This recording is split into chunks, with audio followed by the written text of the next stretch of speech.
So hello everyone, this is Aether Nightmare and welcome back to Genshin Impact. So it is time to start the journey home, which is going to be the prelude to entering nod-krai. Now, I accidentally tripped on this quest, as I have a tendency to do, so I'm going to have to edit in footage in between in order to get where I currently am, and then I can meet you back at this point and we can sew it all back together. So with that, I'm going to cut ahead to the cutscene I tripped on, and then we can continue on with the quest. Ooh, shoot. This is what I mean! Okay, she's all patched up. Where did you say you found her? How'd she get wounded so badly? What quest is this? Just on the beach not far from here. It was the usual suspects. Hey, Chaska! What's going on over here? What quest am I in? Paimon. And Tumaini?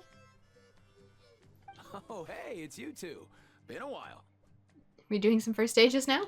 Yeah, thankfully Chaska got her to me in good time, so I think she'll pull through. Squawk! She was attacked by secret source automatons. I was on patrol nearby, so luckily for her, I was able to get her to safety. The automatons weren't so lucky. I think this might be part of nod-krai. Them again, huh? What is it with those maniacal machines? I'm getting real tired of their antics. Real tired, bro! Real tired! Secret source automatons? That's strange. We've come across those before, but definitely not around these parts. Yeah, who knows what's gotten into them recently. They've been attacking Saurians and merchants on the outskirts of our territory. Would you like us to help? No need. You've already done plenty by getting the Abyss off our backs. Without them draining our resources, our warriors can handle these rust buckets no problem. Besides, like our ancestors used to say, one's own nest is one's own to protect. We can't go dumping all our problems onto you. Come on! What happened to birds of a feather? We're your friends! Plus, we'll be leaving for nod-krai soon, so, you know, while we're still here. Be nice to spend some time together. Not like we have anything else to do. No, we have a lot to do, actually. Fair point. It's been a while since we got to fight together. One last hurrah then, for old time's sake? We could hit the beach. The automatons have been pretty active there lately. Awesome! Let's go! Let's go! If hunting down war machines is just sport to you, you guys really are built different. Still, guess I should tag along too, just on the off chance someone ends up getting carried away. No way, bro!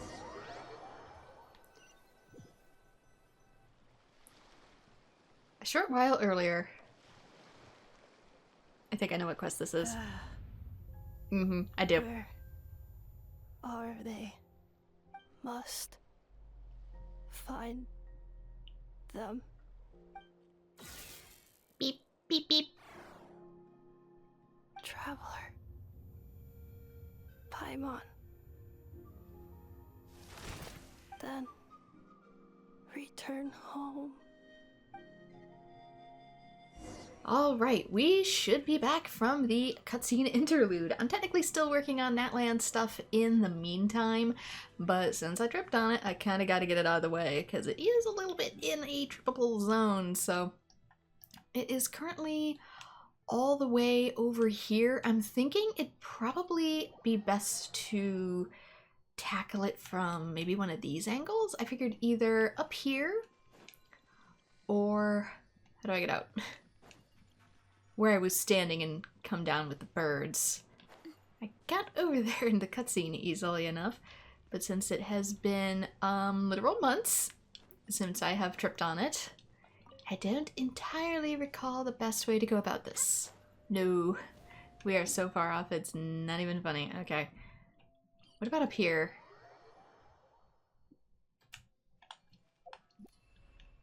Oops, what is that? I don't even know what that was. From here, do I have the height to get to it? I don't know. It's pretty adjacent. So whether or not I can get high enough to glide. Okay, good. It gave me a little bit of reprieve here.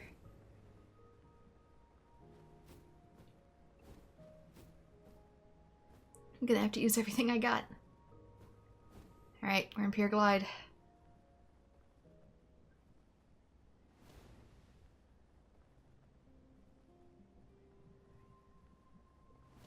Yeah, parts of the stage like this do give me Spyro vibes. I know I've said that since the beginning of Natlan. But that's a big part of why I love Natlan so much, is it does give me those Spyro vibes. Can I squish in between here? Takes me right back to the Night Warden Wars. What's going on over there? Oh no!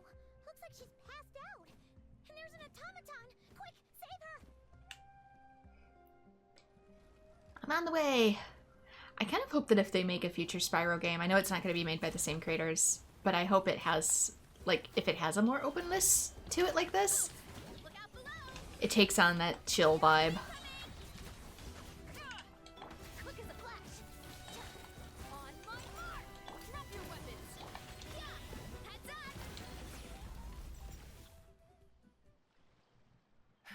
Aoife, how's it looking? Is she badly hurt? Hard to say. You might want to see this for yourselves. A vet treating a human is one thing, but I'm not sure I'm qualified for this. You call that a human? Bro! Whoa. Okay. She's a machine? A machine built to look like a human, I guess. Is this a new model of automaton? Return home, She spoke!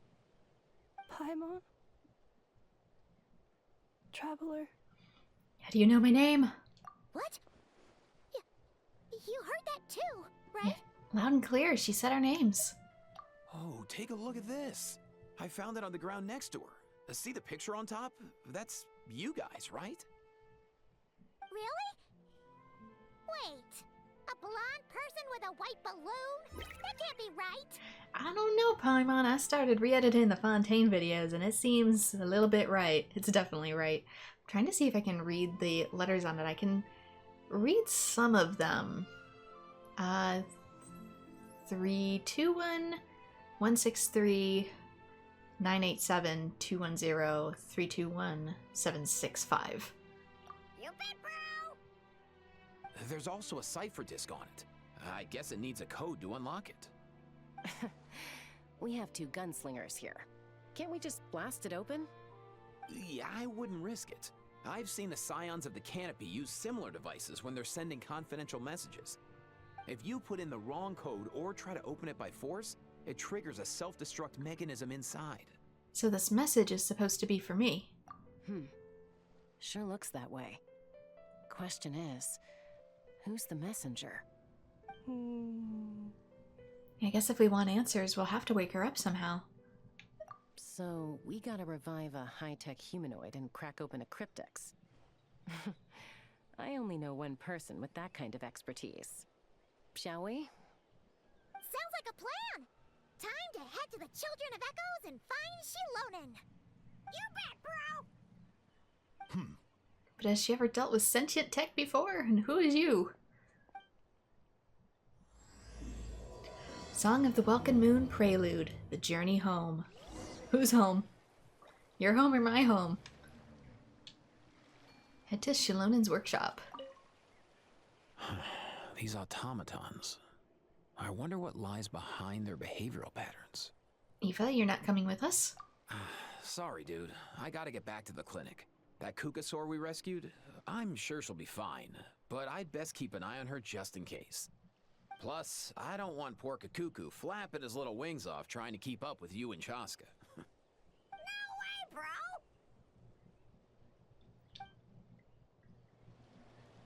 And yet you fly with him, as if he's the pod from Nier Automata. Anywho... Oops. Hang on. Sometimes my controller, since this is through Windows, likes to open things it's not supposed to if I have the volume mixer open. Let me just check that things are good. Okay. Sorry about that. We are going all the way back here. So yeah, I don't know if I want to make this the last episode of Natlan, or if I want to make it the first episode of nod-krai. I mean, by all technicality, this is the wrong menu. Song of the Welcome Mood Prelude. This has, nod-krai symbol next to it, which means technically it's a nod-krai quest? I'll have to look it up and decide then where it technically goes if this is Luna 1. Luna 0 since it's a prelude. Oh, you're up. I figured you'd be taking a nap at this hour. Oh, yeah, perfect. First Moika, now Chaska. Did you come all this way just to make fun of me? Whoa, what a mess! You, looking for something? Well, I have those secret source automatons to thank for all this. Moika wants me to come up with a solution. It's like she thinks I'm a miracle worker or something. But I'm not, so to make up for the difference, I've been spending all day sifting through documentation. Anyway, what about you guys, huh? What curveball have you come to throw at me today? Well, I see someone's in extra need of coffee today. Hold up. Is she a robot? We picked her up on the beach near the Flower Feather clan, along with this cryptex. Seems like a message intended for the traveler. A cryptex? Huh. Still in one piece. I'm surprised you didn't try to blast it open. Let's see here. A Fontanian cipher disk, metal case from Liyue. Looks like this was cobbled together from spare parts, although the inner workings are pretty intricately designed. It's a good thing you didn't try and brute force it. Yeah, you came this close. Can you crack it? Could be a tricky one. Since it uses a combination of several different technologies, I could find out more by disassembling it, but that could potentially damage the contents, and I'm assuming it's not worth the risk, right? Must be a pretty important message if this is how they chose to transport it. The only other option is to get our messenger to tell us the code. Is that doable? Can you wake her up?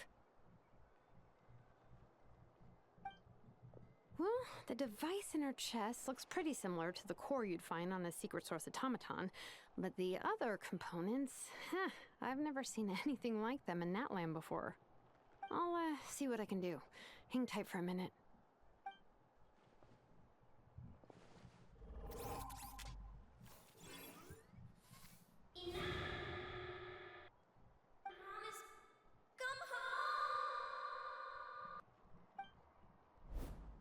She woke up! Good morning, Cosmos. All I did was stimulate the core. I did not expect that to work. Hey there, you alright? White. Flying object. Blonde. Traveler. Traveler. Paimon? Wow. You recognize us? Task in progress. Deliver message to Traveler and White Flying Companion. Message location confirmed.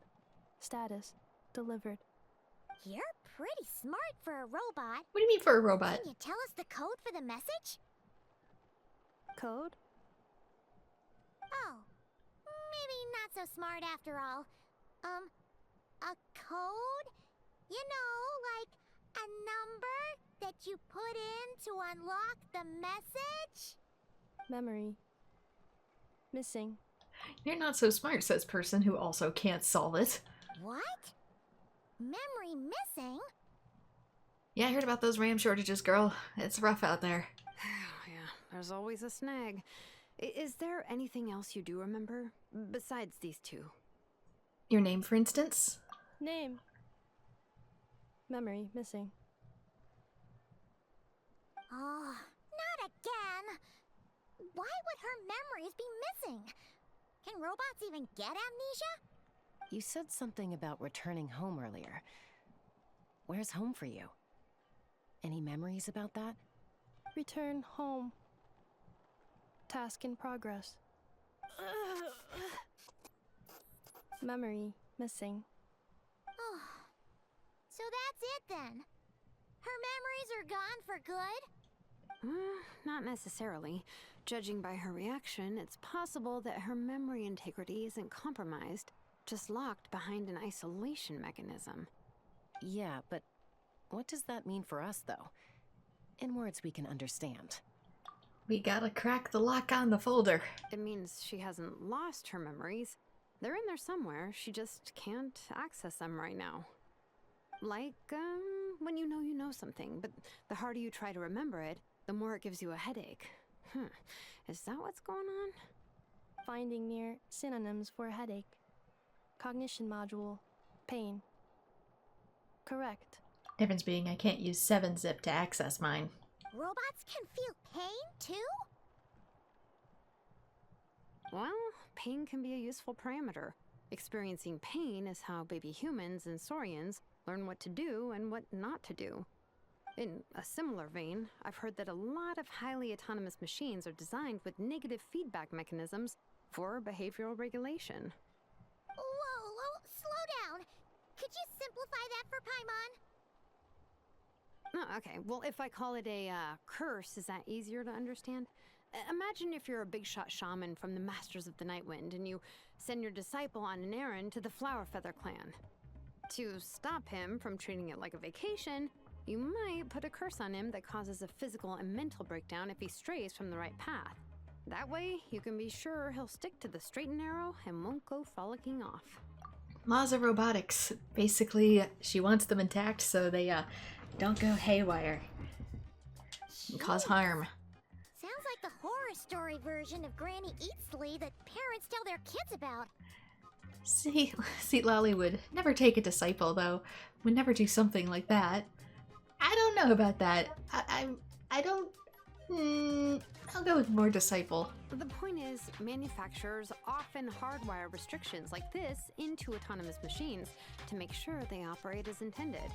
Because I've seen how people are scared of her, which means she's done some stuff in the past. Yeah, but why would you curse a machine to lose their memories? What purpose could that possibly serve? In her case, all it's done is make it harder for her to complete her tasks. Sensitive data. Failed. Sincere apologies. Well, without knowing the exact details of the curse, it's anyone's guess. It seems you responded to the phrase return home. How about we keep talking and see if any other keywords trigger something for you? Sure. Are you alright? It looked like you were in pain before. I'm alright. I have assessed the pain level as tolerable. I must complete my task. Hey, Traveler, have you ever seen a humanoid machine like this? Anywhere else you've been? They have humanoid mecha in Fontaine.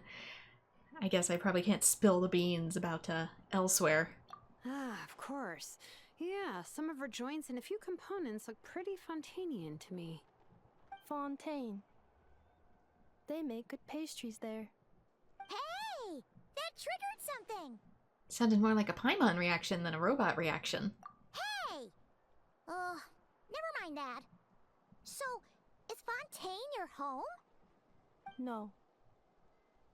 Oh, okay. Well, that's one promising lead nipped in the bud. But a humanoid robot would stand out, meaning that likely someone in Fontaine would recognize her and give us some idea. The way you're dressed makes me think of Mondstadt. You mean her hairpiece? Oh yeah, I think I know what you mean. What do they call them in Mondstadt again? Mondstadt. The maids there are very hardworking. That's it! A maid! Although, as far as Paimon's aware, the maids in Mondstadt are all fully human. A maid. Okay, that would explain a lot of the internal design choices. So, you're from Mondstadt then? No.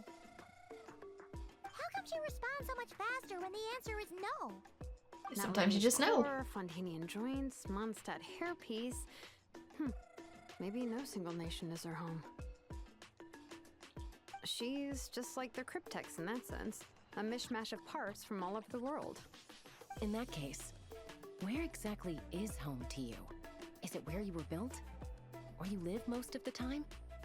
Or a place you can always come back to? Home is just home, isn't it? Okay. Feels like this is getting us nowhere. Any other ideas, Shilonen? How do we get her memories back? I mean, we can start rattling off nations and see which one triggers the headache. If her cognition is impaired, maybe her body is the place to look. I found a lot of interesting things when I was examining her just now. Do you remember this little robot? Apparently, you were together when they found you on the beach.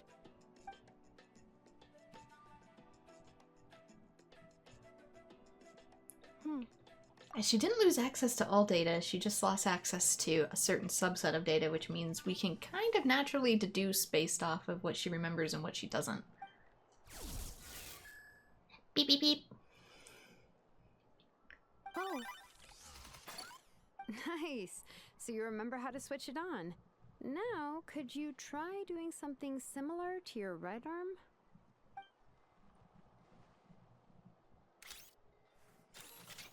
is this a broom? Wait! She really is a robo-maid? Wow, very good indeed. Now then, could I, trouble you to tidy up my workshop? Shilonen, we don't extort the robot Are you woman. serious right now? Well, if she's a robo-maid, maybe doing some household chores will jog her memory. Yeah, just, this area will do. Thanks, no need to tidy the whole workshop. Hey, come on! The poor thing's only just woken up. Don't you think this is a bit much? Understood.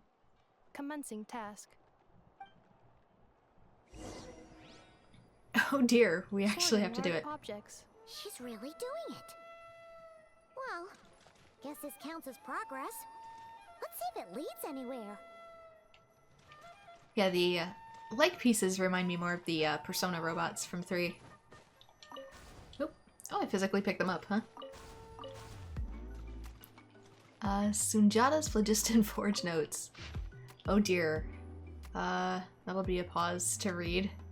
Because, that is definitely for another time. I'm in the middle of task. This looks more like, oh gosh, I can't think of her name's training equipment rather than task I'm meant to be doing. Placed neatly. Just in one big pile.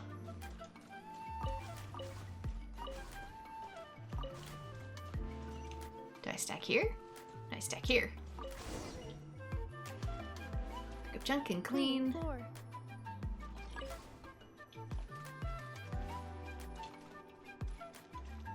Clean the dirty marks on the ground. Maybe I need to do something for those? Something different? Wait, you're a staff wielder? Don't really know how to clean the marks on the ground. On the heck. Wait. I saw a robot.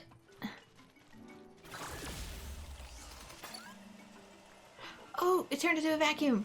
Can I get you, like, over the top of it? Yeah, thank you. Installation chamber deployed. He functions like, Oz with Fischl.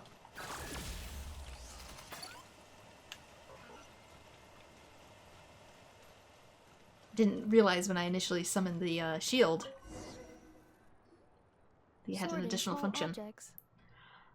Blue book, red book, green book. The good thing about being reincarnated as a hilichurl is that I only need to eat Sunsetias to become stronger. Discusses energy acquisition from the Sunsetia fruit. Category: Nutritional Science. Incorrect. Maybe I should keep a closer eye on what Nipika's reading. That time I got reincarnated as a slime, basically. Blue book. Outlander Brigade. When the wind of death blew towards the blonde samurai. Clear and concise descriptions of physical motions but no plot. Category: Martial Arts Instruction. Wait, isn't that a light novel that Seat Lolly left here by mistake? And green book. Introduction of Ancient Machines. Grammatically elegant and rhetorically sophisticated, author displays a high level of linguistic mastery. Category: Classical Literature. What in the world? That isn't classical literature. The books on the table are sorted into piles. Defense is it H.G. Wells, Philip K. Dick. She's finally done. Huh? Is that a woven scroll down there? Oh, looks a little dirty. Could you clean it up? Understood. Cleaning woven scroll. I'm just being silly. I know it's probably just a machinery manual. Wow, it's like it's brand new. Hey, this looks like someone from the Children of Echoes. Shilonen, is this a relative of yours? Oh, a relative? No. That's Ishkik, ancient name Baraka, founder of the Children of Echoes and one of the 6 heroes. Wait, Baraka? Isn't that your ancient name too? Yep, she was the first recorded bearer of that name.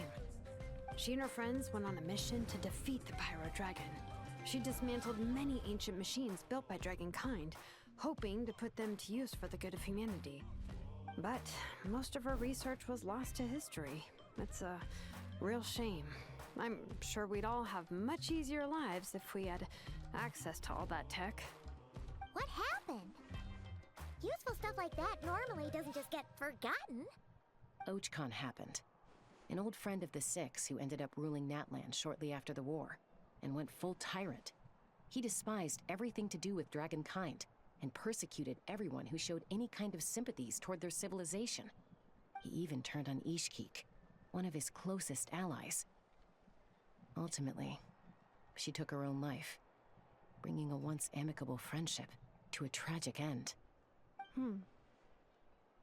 Ishkik burned her workshop to the ground to make sure Ochkon couldn't get her hands on it. That's the reason most of her research is lost to history. Most, so some of it survived. That's right. One of her friends managed to preserve a small amount of her work. The other person you see on that woven scroll, the same person I inherited the ancient name Vuka from. Yeah, I'm curious if it's the same technology that was in the little dragon cores in the ancient dragon city that we visited. It was said that she was raised by a dragon mother, then went on to found the Flower Feather clan. The uncrowned queen who brought freedom to the weak and to the persecuted Saurians. Bianca. Malfunction. This is not the way. This is not where you belong. Malfunction who betrayed us all. You dare seek a place to belong?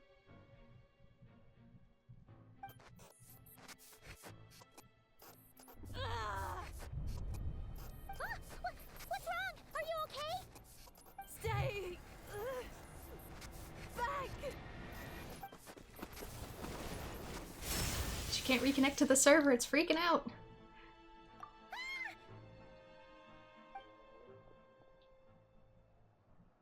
Oh, it burnt the tapestry. If she's a robo-maid, why is she suddenly acting like a lethal weapon? Why not both? What's that sound? A lightning strike? It's gotta be a lightning strike. Why couldn't it hit Kniech on the head? Well, then you wouldn't have the body to possess eventually either, now would you? If there was a lightning storm, I'd have thrown you into the sky by now. Hey, Kniech, what you up to? Aoife mentioned that you'd brought a humanoid machine to the Children of Echoes. I'm working a job at the moment, and the description was a good match for my target. Humanoid machine. Looks like a maid. Highly destructive. Yeah, this is my target, all right. Wait! Kniech! Just hold off for a second! A group of merchants tasked me with locating their missing travel companion. They should be here soon. Want to come and meet them? Huh? You phrased What it did like you an think I was execution. about to do? Not every job I take on is a hunt, you know. Alright. I'm sorry. Let's go meet these merchants then. Kniech, it's been a hard day. Phrasing. It's important.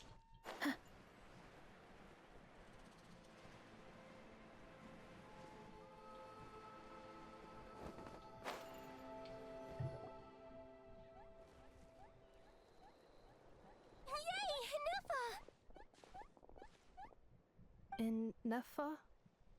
Inefa! They found you at last! Thank goodness you're okay. This doesn't give a whole lot of clues to where she's from because they all have different regional clothes. My apologies. Who are you? Oh no, your memory's gone again? Even your name this time? Again? Liyue, Fontaine, Sumeru. This is quite a diverse crew. So, are you her manufacturers or family? No way. None of us have that kind of skill. She's Aino's handiwork. Aino?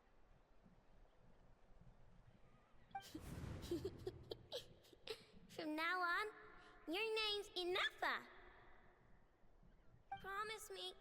Remember, you have to come home. Malfunction.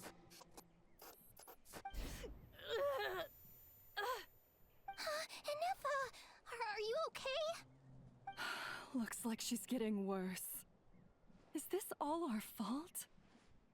Depends what you do. Can you guys tell us what all this is about? Where are you from? And what's wrong with with Inefa? So sorry. I should have introduced myself. My name's Joachine, and I'm a merchant. This is my wife and daughter, and the rest are friends of the family.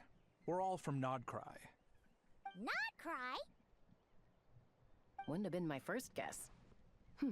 How'd you all meet exactly? That's the thing about Nod-krai. It kind of brings together the drifters from all over the world. Yeah, we're all merchants who ended up finding our feet in Nasha Town. Nod-krai. It was going okay until all the trouble started. Trouble? The Fatui. They came down from the north. They've made some big moves in Nod-krai lately. It's caused quite a bit of friction with the local religious groups. That is worth noting too, that will give us an idea of where Snezhnaya is going to be on the map. That's one way to put it. You know what I heard? They pulled the whole moon down. That, plus the incident with the moon statues? Surely the Frost Moon Scions aren't going to take all this lying down. Honey, I'm pretty sure if they took down the whole moon, everybody would know about it because it'd fry us all. You want to see a game where they actually bring down a whole moon? Final Fantasy XIV.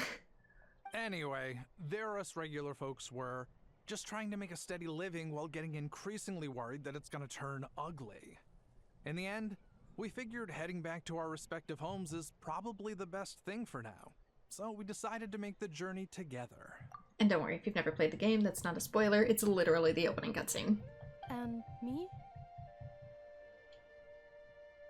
Your case is, a little different. But you did come here on the same boat as us.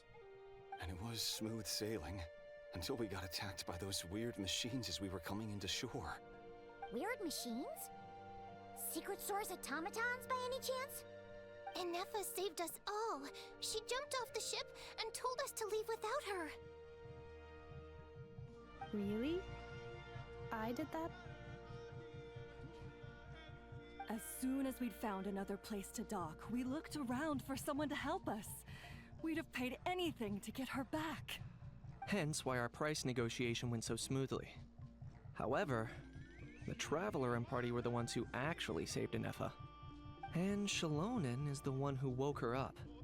I'll have to include their costs in the final bill. Oh, please. I barely did anything. All credit to Inefa. She only woke up because of her build quality, so I guess I should say all credit to this Aino, then?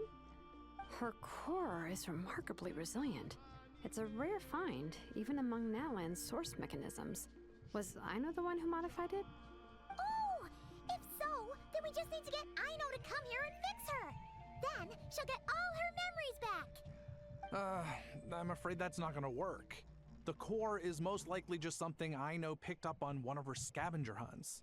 I doubt she did much beyond salvaging it. Yeah, but salvaging is still repairing. I'm not asking her to replace it, just to examine it. And as for the memory thing, Inefa's whole reason for joining us on our journey was to come to Natlan and look for her missing memories. Please, explain in more detail. All right. Although I've lost count of how many times we've been through this, and I'm only telling you what you originally told me. Although Aino built you, she never could figure out where your core came from or how it works. The only thing she was fairly sure of was that it's not from nod-krai. Things were fine at the start. You'd occasionally forget to pay for your groceries or add salt to a dish you were cooking, but that was as bad as it got.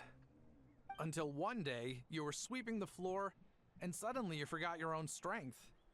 Nearly took the entire wall down. Sounds similar to what happened just now. The worst part of that was, Anefa had completely forgotten that Aino was on the other side of that wall. Huh? Aino was fine, of course, didn't bat an eyelid. But since then, Anefa has been searching for a way to try and repair herself. It's a very responsible attitude for a robot.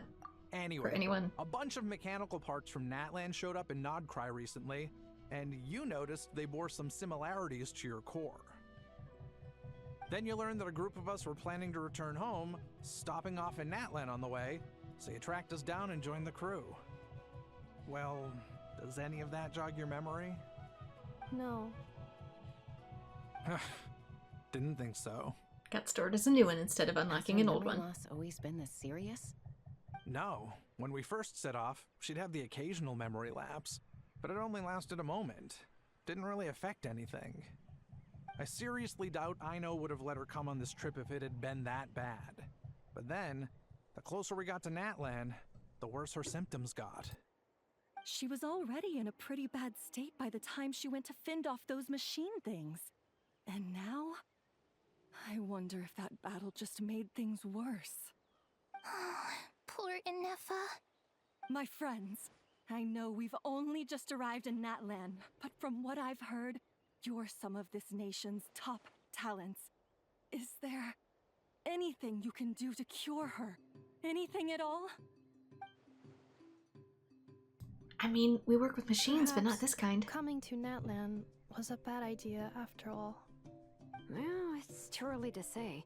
And don't forget that before I was interrupted by you guys, I'd just started my deep dive into researching the secret source automatons. My job isn't done yet either. You wanted your travel companion back, safe and sound. I still have work to do. So, why don't you all stick around here in Natlan a little longer? Your ship got attacked, and since then, you've been scrambling to try and find your missing crew member. Sounds like you need some time to catch your breath. Yeah, I was just thinking, we could do with a breather. But where would we stay? How about the Flower Feather Clan? In my tribe, weary travelers are always welcome. Flower Feather Clan. In the meantime, we'll try to find whatever information we can about Anefa. After all, she has a message for our Tumaini. So this is as much our business as it is yours. Oh yeah! Paimon had practically forgotten all about that. You guys don't happen to know the code, do you? Oh, the code for the cryptex. Sorry, Anefa wouldn't tell us anything about that. You gotta wonder what sort of a person sends a robot with amnesia to deliver their messages. Well, she probably didn't have it yet. Fair, they couldn't have known things would get this bad. Also, Anefa told me she had a backup plan to make sure she wouldn't forget the code. A backup plan? Great! So what is it? Backup plan. Memory missing. When even your backup files are corrupted and you're just sorta out of luck. No surprises there. Huh. Well, as long as we get her memories back, that'll solve everything, right? Oh, yeah, okay, because it's that simple. Wait, you do realize I can't promise anything, don't you? I do. I also know that every time you say that, you end up getting the job done. I'm gonna get in touch with some other people who might be able to help us. Tumaini, Paimon. See you around. I mean, Shilonen, you're the one who's best at math, so of course you're gonna get the task. Bye, Kanich! Oh, and bye, Ahau. Actually, that's weird. Why is Ahau so quiet today? Actually, she's right. Is he scared? Does he recognize the ancient technology? You're being very strange today. Am I? Tell me one strange thing I've said! It's that you haven't said anything. That's the strange part. You haven't protested to anything I've done today. Not the original price for the job, not the revised timeline, none of it. That's because I fainted from your stupidity! You stupefied me into a stupor! Got it?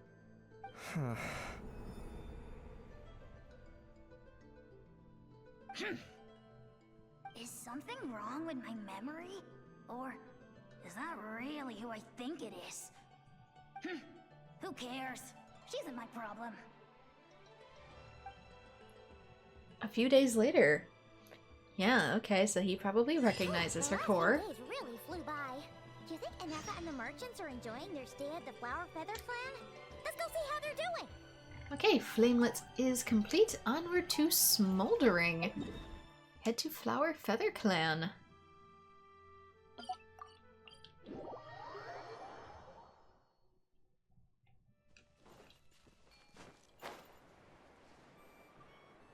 Back where we started. Do you think Inefa will like this gift we got her? Beep beep. See? It said yes! Are you sure? Because when I asked it who's the better hero, Ishiki or Leonka, it gave the exact same answer. I wonder if that's why it burned the tapestry, like it caught any whiff of dragon technology and it was like, protocol activated, destroy. Beep beep beep. Hey, you hear that? That's the answer it gave when I asked who'd win in a fight between Kukuku and a How. You guys, it's just making random beeps. Whoa! Is that Tumaini and the flying expert? Beep beep. Yes, it's us. Anyway, where's Inefa? Probably out mopping up those mad machines as usual. There must be a lot of them, because she hardly ever comes back for a rest. Wait, all by herself? Are we sure that's a good idea after what happened last time? Inefa said that since she lost her memories, her cognition module's been running more smoothly, and it's greatly boosted efficiency in cleaning and tidying tasks. I think that was it. In other words, she doesn't have pesky thoughts getting in the way. Head empty, must clean. Huh. So, losing her memories has somehow made her a better fighter? She's awesome! I saw her carrying a whole pile of beaten up machines in one hand! All the grown-ups say that they feel much safer leaving the house now, thanks to her. So, we thought it'd be nice to give her a little gift. We've tried giving her flowers and feathers, but it seemed like she didn't like them very much. That got us thinking. Maybe robot people don't like the same things as us. Aha! So that's why you made her this flower out of mechanical parts. Yeah, we still don't know if she'll like it, though. Looks more like it's made out of stone, It's but... okay, Adieta. She'll love this one. I'm sure of it. But what if she doesn't? This might be my last chance. Last chance? What do you mean? Well, now that all of my mom and dad's other friends from nod-krai have left to go home, it's just us left. And they said today, it's our turn to go home too. Already? Wasn't the plan to stick around until Inefa gets better? Dad says everyone back home is expecting us, and he doesn't want us to overstay our welcome here. He thought we should at least make sure Inefa wasn't getting any worse first, but now that it's been a few days, he says it's time we made a move. To be honest, I can kinda understand. He hasn't been home in so many years. Mom and I can tell that he misses Liyue a lot. Ah, no wonder. So, what about your mom then? Guessing she's not from Liyue. No, she's from nod-krai. She met my dad after he moved there. I was born there too. He's been there the whole time I was growing up, so he hasn't been home in at least 10 years. That's a long time. No wonder he's getting homesick. Don't worry. We'll write to you and let you know how Inefa's doing. You bet! And once she's all better, we'll bring her to visit you in Liyue.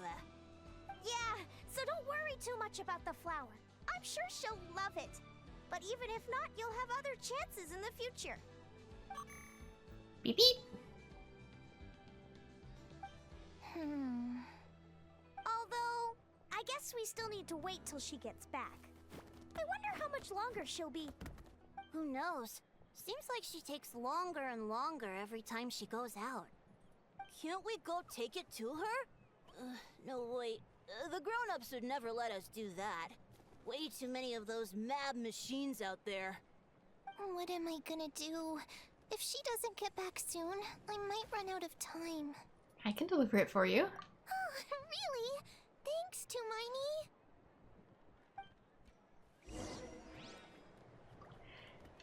Okay, look for Anefa. She isn't completely crashing out in the wilderness. All the grown-ups I know who've been to Liyue say it's a really beautiful place. They have loads of cool toys there too, right? I only know what my dad's told me. He said there's a toy cellar at Jehu Rock. Sounds awesome. Once you get there, you have to write to us and tell us all about it.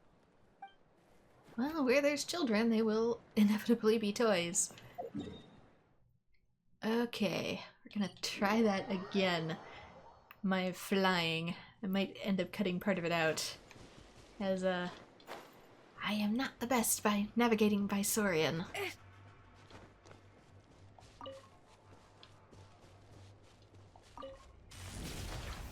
Dang it, I thought I would get more speed.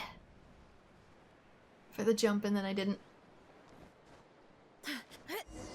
Better not be passed out again. Okay, good, you're up. Threat eliminated. Scanning for next target. Traveler, Paimon. Annihilation mode disengaged. Chat mode activated. Chat mode, huh? Huh. You'd probably get along well with a Fontanian magician friend of ours. She does modes instead of moods, too. Good morning. Nice to see you again. What lovely weather we're having. Nice to see you again, too. It's lovely, isn't it? Hey! Don't you start too. One robot's enough. These are some standard greetings I learned recently. 3 greetings in a row equals thrice the greetment. Hypothetically speaking. Another... Where did you get greetment from? Never mind. You're doing a whole lot better than the last time we met. That's a Chinese phrase I keep running into repeatedly. Important things must be said 3 times. Yes. My cognition and language modules are recovering well. I can now sustain fluid conversation. But I have still been unable to retrieve the memory containing the code to the cryptex. I will keep trying. Sincere apologies. It's okay. It'll take however long it takes. Let's see what Shilon and the others can find out. Yes. Now that a convenient moment to change the topic has presented itself. What is that object in your hand? A new model of source mechanism? It's a flower. Yetta made it for you. Flower. Flowers are plant reproductive organs. But I detect no signs of life. It's more like a flower built from mechanical components. Understood. A flower-shaped machine component. What is its function? Which module is it designed for? Is it compatible with my hardware?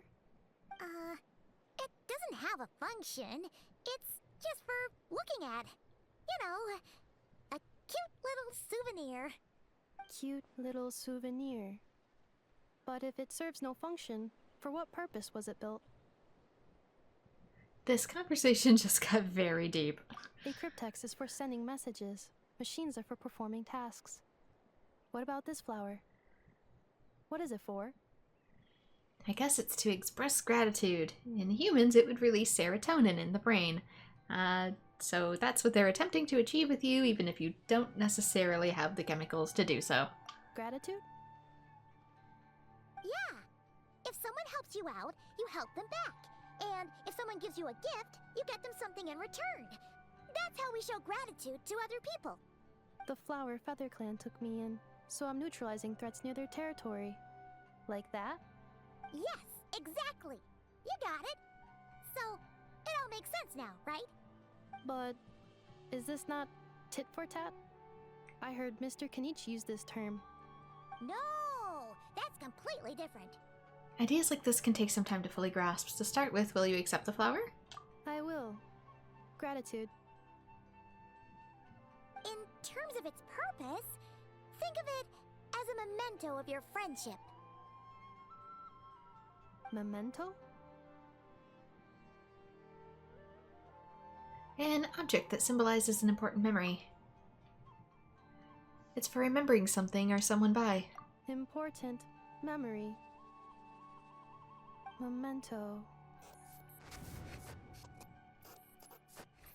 Here, wear this flower. And this feather, too. There. Much better. Gotta look your best for your big journey. A flower? Why? It'll only increase the total load. I see. She must have been one of the original cores created before Ochkan. It's just a flower. It's not that heavy. Just think of it as a little souvenir from me. Something to take with you on the road. Souvenir? That's right, a souvenir. Sometimes when people have something important to remember, they'll pick an object to use as a reminder of that thing. Even if you end up forgetting everything, this flower will always keep blooming. It could take 1,000 times, maybe 2,000, but maybe one day, you'll see the flower bloom, and suddenly, you'll remember the reason for your journey. Shouldn't I stay here and help you? No. Everyone's on their own path, and they have to walk it alone. Just as your journey is yours and no one else's. Besides, I have no plan to go to war against him. We both owe each other far more than our mere lives. If either of us actually wanted to claim on that debt, all they'd have to do is ask. If anything, I pity him. In a way, his situation's not so different from yours. But in his case, it's turned him into something neither human nor dragon. The more he chases the sun, the more it blinds him to the creatures who live by its light.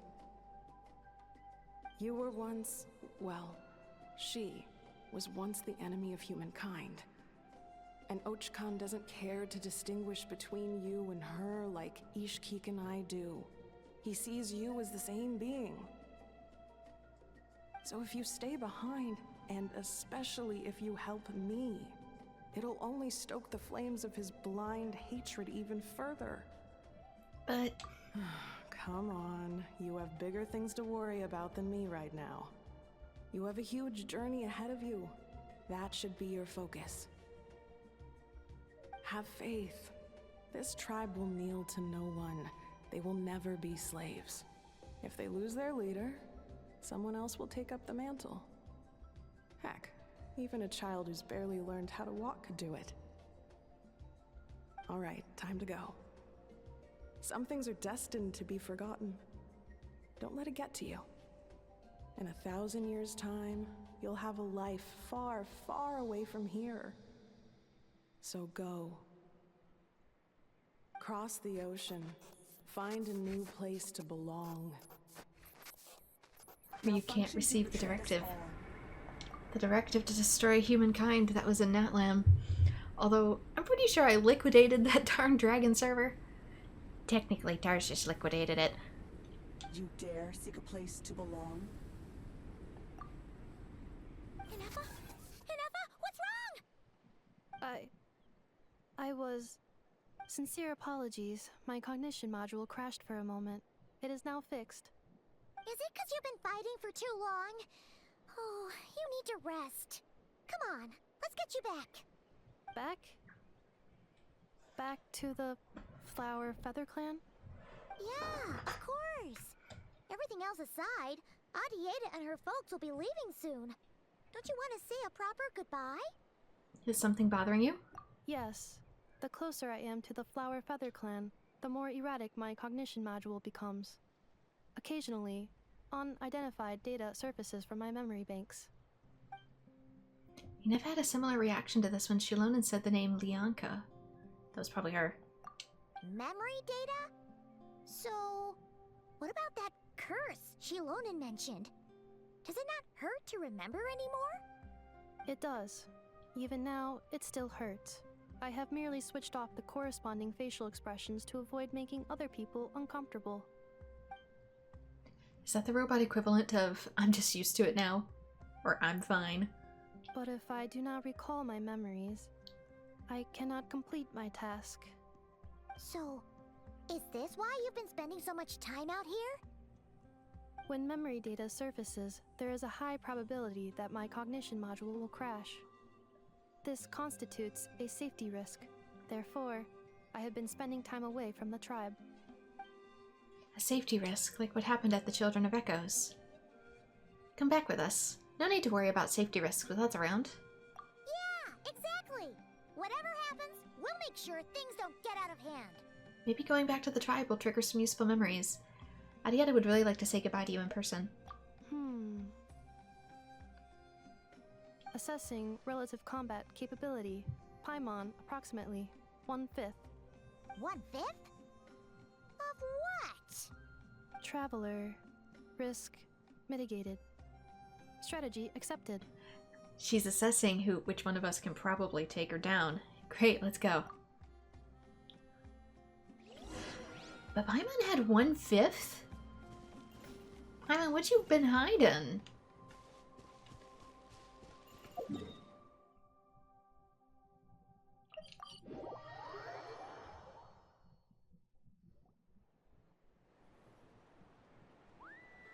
I can't thank you enough for hosting us these past few days. And thanks for agreeing to look after Anefa. I know it's a lot to ask. It's alright. She'll be in good hands. She never came back. I guess I'll have to leave without saying goodbye. Hey now, you'll see her again. And we have so much to look forward to in Liyue. All those Shao lanterns lighting up the sky. You've always wanted to see that. Arietta, Amu, Joashin. I am back. Huh? Anefa? You brought her back? Thanks so much. Don't mention it. Also, gratitude for the flower. Arietta says a reluctant goodbye to Anefa. I guess they get to take a pack alpaca with them. What does it feel like to know where you are returning to? That's a strange question. As soon as you're all better, you'll be returning to nod-krai. Oh, and we forgot to say, we're actually heading there ourselves soon. Maybe we can travel together. Nod-krai. Is that home? Huh? Cognition module unable to define home. All the memory data that has presented itself recently has been related to Natlan. But the merchants tell me that I have family waiting for me in nod-krai. If I do recover my memories, which time period will they be from? And will the post-recovery me be the same me that I am now, or someone different? Phew. That's a deep question. I guess we can only find out at the actual destination. What is it that you're afraid of? Are you worried the new you will be so different you don't even recognize her? But even humans change. Finding near synonyms for mind and conflict. Cognition module. Split. Yes. Once I have been split, will it change the way I define home? Huh. Now that's a tough question. A lot of people and a lot of Saurians spend their whole lives searching for an answer to that.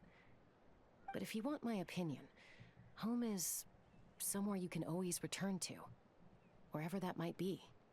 No matter how far you fly, there will always be someone back there waiting for you. No matter how battered and bruised you get, you can always go back there to rest and recover. I guess you could say it's somewhere you belong. Wherever it is that your memories guide you back to, I'm sure it'll be somewhere you feel safe, somewhere you feel you belong. Of course, everyone's situation is different. And I don't know how applicable my experience is in your case, but consider it a reference point, I guess? Okay. Recorded under reference data. And at the end of the day, I mean, who says you can't have more than one home? There's no law against it. Thank you, Chaska. I've kind of wanted to say a few things, but at the same time, I didn't know if it would be appropriate for me to phrase them. But Chaska did it for me. Someone's looking for us. Hopefully this means there's been some progress. Don't be afraid to recover your memories. They might contain the answers you're looking for. Got it. Recover your memories. Malfunction. Have you forgotten why you cast them away to begin with? Yes, that's why I'm asking. You can't even tell me that much? Does this protocol exist to give me sass back?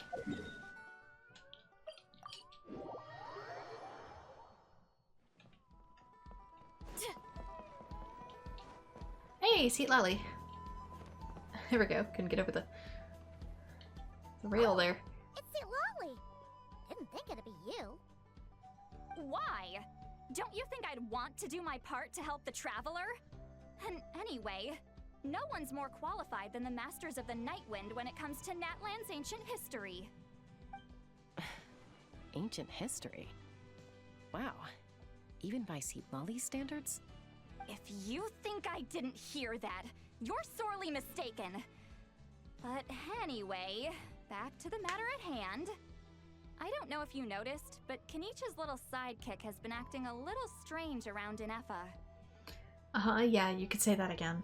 After you parted ways, Kenich put him in timeout for 3 whole days and nights. Then he had Aoife send Kakuku to torment him for another night.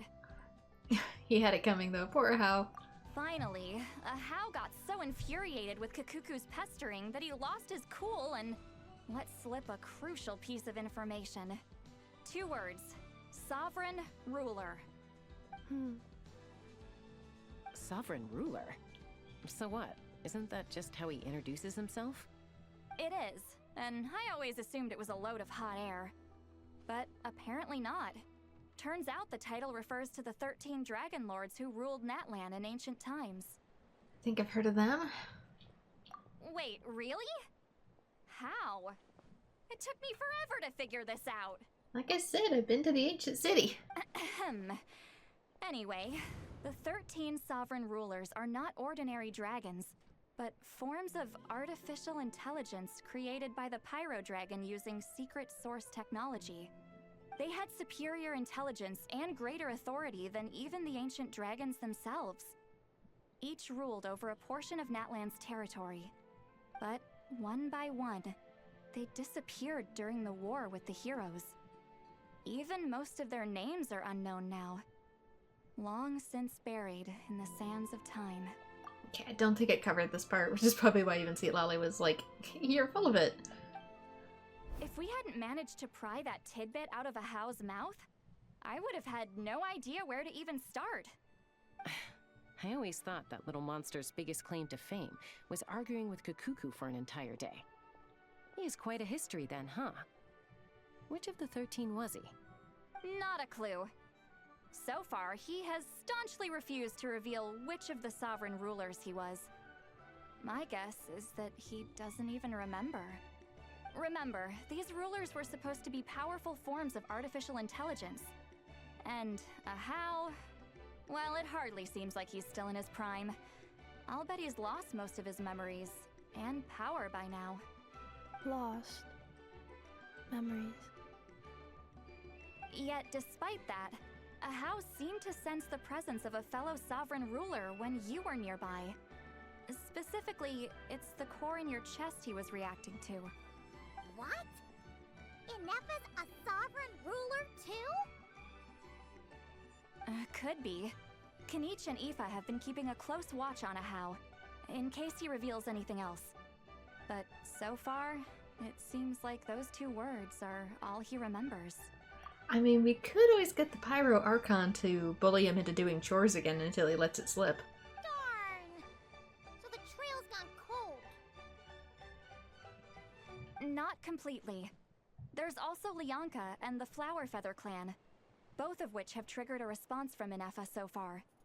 And as it happens, out of the sovereign rulers that I was able to dig up information on, there was one who had a very close relationship with Lianka. Her name was the Priestess of Floral Candles and Skyborn Feathers, otherwise known as the 8th Lord. She ruled over what is now the Flower Feather clan's territory. The records claim that she didn't die in the war with humanity, but was executed by her own kind. Her crime being betrayal of dragonkind by secretly raising a human. Lianka. Huh? Shasta, did you know this? Some of it. Our tribe's origin story has Lianka being raised by a dragon. And of the 6 heroes, she had the closest relationship with dragonkind. After raising her, her surrogate mother then encouraged her to leave the nest and seek her own path. She traveled far and wide, settling disputes between humans and saurians. She didn't pick sides based on past grievances between humanity and dragonkind. She stood up for the weak, protecting them from those more powerful who sought to exploit them. Gradually, a community of like-minded people and saurians gathered around her, united by their desire for freedom and equality. And that was how the Flower Feather clan began. But that's as much as the legends say. They never mentioned her dragon mother's name, or what became of her in the end.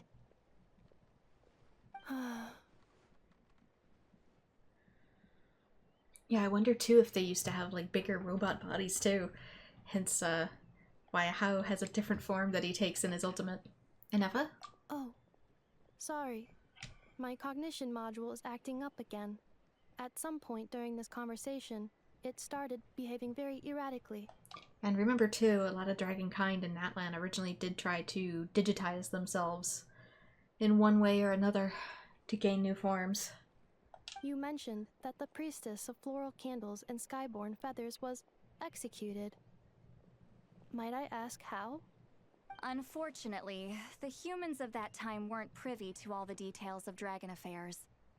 The only records we have are vague references from after the fact. It's very possible that this is mere speculation or complete fabrication, so don't give too much weight to it. But for what it's worth, it said that a curse was placed on the priestess by one of the other rulers. If she truly harbors pro-human sentiment, then for every ounce of goodwill she feels, may her mind be flooded with pain of immeasurable proportions. In the savage conflict and chaos that followed, the priestess's mind was ultimately destroyed. Jeez, what a bizarre method of execution. Definitely sounds like the history writers used some artistic license there. Yeah, it sounds also like what's happening to Inefa. Are you okay? I'm fine. This didn't seem to trigger any erratic behavior. So, do you think that my origins have something to do with this sovereign ruler? Interesting. Well, it's hard to say what, if any, direct connection you have to the 8th Lord. But since the name Lianka seems to ring a bell for you, why don't you look into it yourself?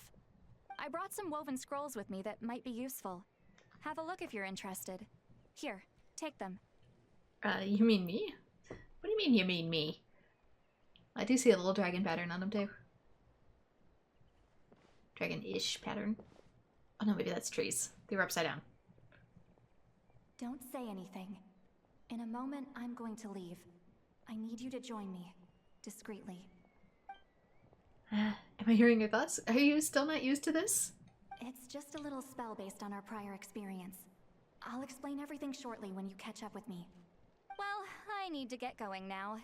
If I find out anything more, I'll keep you updated.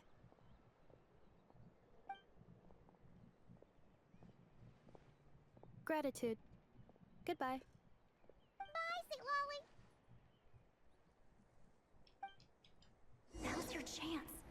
slip away quietly while they've got their heads buried in those woven scrolls. Meet me at the other side of the settlement. I still might try to talk to them first. Would a machine created by dragons really betray its own kind? She seemed to approve of the path her daughter took. But what about her? What path did she take? None of the legends of Leonka say anything about her dragon mother defecting to humanity and fighting against dragonkind. Sounds like speculation to me.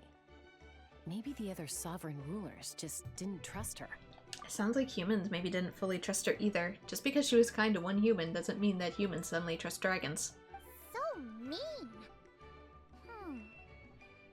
Do you think it's possible that Leonka found a way to secretly save the priestess of, flower feather something? It's also worth reminding too that humans are kind of like an invasive species to the homeland of the dragons. Okay, Seat Lolly, where did you go?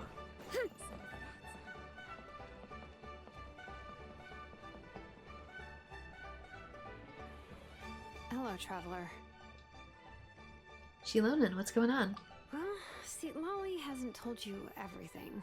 There's another sovereign ruler that Inefa might be connected to, not just the one from the Flower Feather clan. All trace of this other sovereign ruler was lost after the war. The records claim that in their final battle, they fought against Ishkik and Leonka. Why didn't you say anything? It was, my idea. I suggested we bring up the Dragon Mother first and see how Inefa responds. And, well, Seat Lolly has debriefed me on how it went. Yeah, in case she used to be one that was antagonistic to humans, that's what you're probably worried about. Apparently, she barely reacted, despite a very strong reaction to the name Leonka. And to me, that says we need to tread very carefully when probing her about the 11th Lord. What about the 11th Lord? She's the one who went missing after the war. Said to be the proudest of all the sovereign rulers, and the most hostile towards humanity. When the Pyro Dragon fell, she couldn't accept that dragonkind had been defeated. She sank into despair and insanity. But the rest is lost to history. There's no way to find out what became of her, or even what her name was.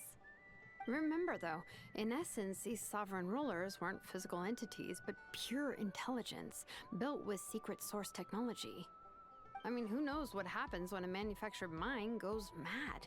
Maybe she lost her power and memories. Maybe she split into different personalities. She did mention a split. Are you saying what I think you're saying? The point is, if Inefa really does originate from the 11th Lord, then we need to... What? Have her taken out? Because of some baseless speculation? How would that be any different from what they did to Leonka's mother? Chaska, what brings you here? Anyone with a brain could see you were up to something back there. Unless it's a Paimon brain. Or a robot brain. Yeah, she might take this a little differently too, with her being raised by Saurians, which are the ancestors of dragons, so... Okay, you got us. Actually, we never intended to cut you out of this. It's just that Seat Lolly's spell only works on the Traveler. But Chaska, I'm telling you, we have legitimate concerns here. This is not baseless speculation. Ever since Inefa set sail for Natlan, the secret source automatons have been getting increasingly aggressive. It's as if they're drawn to each other. Inefa could well be the 11th Lord herself. And if so, then the moment she recovers her memory, all of us, all of humanity, will instantly become her enemy. I've been keeping an eye on movements at the Flower Feather clan. Whatever she was in the past, and whoever she becomes in the future, I trust who she is today. Even if the past and future Inefa are a completely different person from who she is now? If you're suggesting that there's a volatile force within her, threatening to rise up and take over at any given moment, that makes two of us. But no one ever gave up on me. Not Mama Bird, not Koichi, not my dad. So what right do I have to give up on her?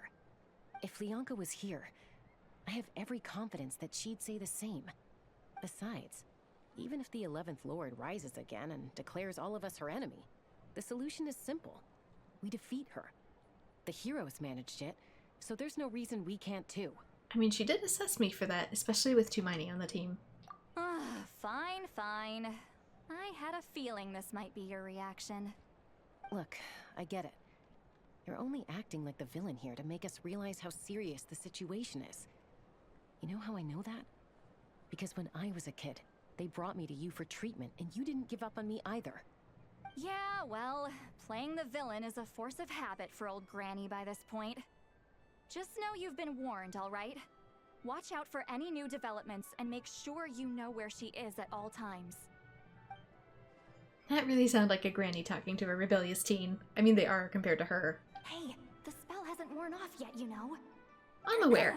Anyway, now that we're all caught up, you should get back on Inefa watch, and we should get back to investigating. Help! Someone! Oh, Chaska? What are you all doing here? And when did Shiloman show up? Don't worry about it. Paimon, you were supposed to stay with Inefa. Oh, right, Inefa. Something weird happened. She got halfway through those woven scrolls and then flew off all of a sudden. Paimon tried to stop her, but she wouldn't come back. Did something trigger a new memory? This doesn't make any sense. She barely responded when we were chatting. What could it be? No idea. But it must be something important, because she sure looked like she was in a hurry. Also, she said, Annihilation mode activated. Okay, Chaska, you're our eye in the sky.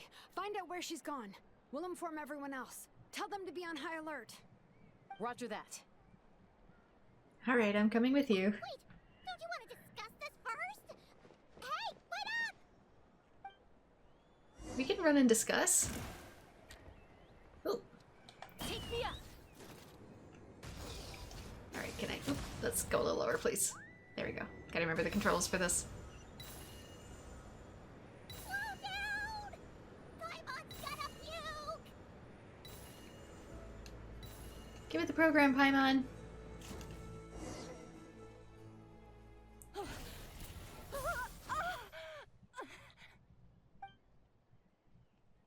Target acquired.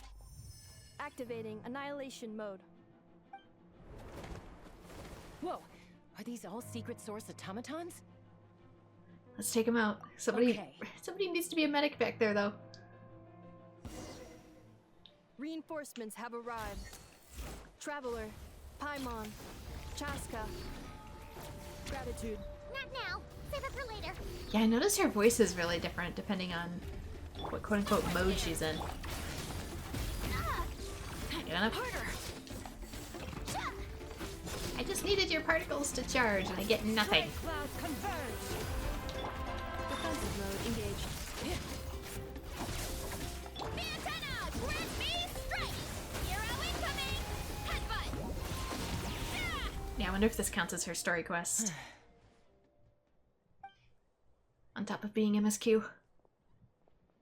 Threat eliminated. Annihilation mode disengaged. Boss, what do we do now? We've tried the same thing several times now, and it isn't working. We can't keep waiting around for her to leave the settlement. Well, well. An ancient relic from Natlan's dragon civilization. If you want to play with fire, then be my guest. But there is an unpredictable variable you need to watch out for. Let's fall back. This isn't worth the risk. Okay, so he has a different core with him as well. Are they causing her memory episodes? Hamu, Hadieta, are you okay? And whose voice was that? I'm fine, but Mom's hurt. I'll be okay. I just hurt my ankle. Inefa got here just in time. Why would they do this? Why? Look, no one could have known the automatons would ambush you here. Don't blame yourself. Wait,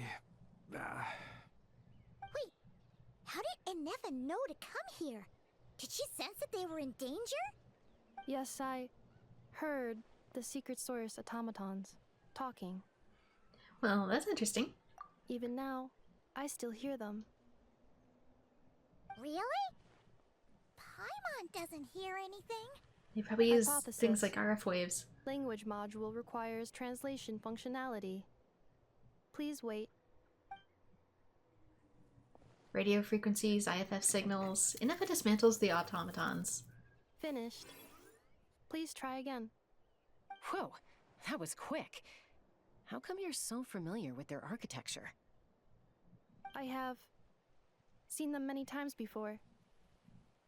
At least I think so. More random memory data, I guess. Reconnecting. Wow! It's actually talking! It has a face of a dragon. Hey! What do you think you're playing at? Why did you attack us? We're under the Fatui's control. They made us attack you. The Fatui. How is that Again. possible? The captain's soldiers certainly aren't capable of this, and besides, we know everything they're up to. Has another Fatui regiment infiltrated Natlan? Oh, more than likely. The Fatui invaded my territory, so the automatons went haywire. Why is it getting so choppy? Bad signal, maybe? I understood her just fine. Hypothesis. Distance to signal source increasing, transmission compromised. Combining these words with what I've heard so far, I believe the full message should be: the Fatui invaded my territory, so the automatons went haywire. Oh. So all the recent automaton attacks, the Fatui were behind it all along? I'm guessing they were supposed to edit that out on the games side, but the studio forgot to actually do it. They stole my privileges and took control of the automatons. They stole my privileges and took control of the automatons. No. You seem to know something about this. So who are you? Mirror of the Dawning Morn detected nearby. Now sending request for Mirror of the Dawning Morn to restore my privileges. Mirror of the Dawning Morn detected nearby. Now sending request for Mirror of the Dawning Morn to restore my privileges. Mirror of the Dawning Morn? Who or what is that? Hypothesis. This appears to refer to me, or more specifically to my core. Mirror of the Dawning Morn, please come with me and return the core. I think she wants me to go with her to return the core, so she can repair the damage done by the Fatui. Wait, you mean she knows you? Yes.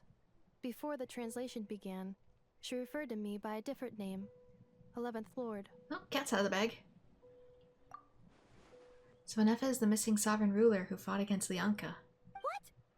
So, Ineffa is the 11th sovereign ruler? Hold on.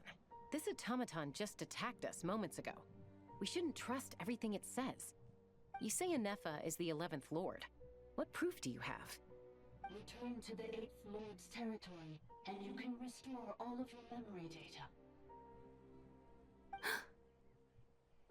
Ineffa? What did she say? She said, return to the 8th Lord's territory, and I can restore all of my memory data. 8th Lord? Lianka's mother's territory?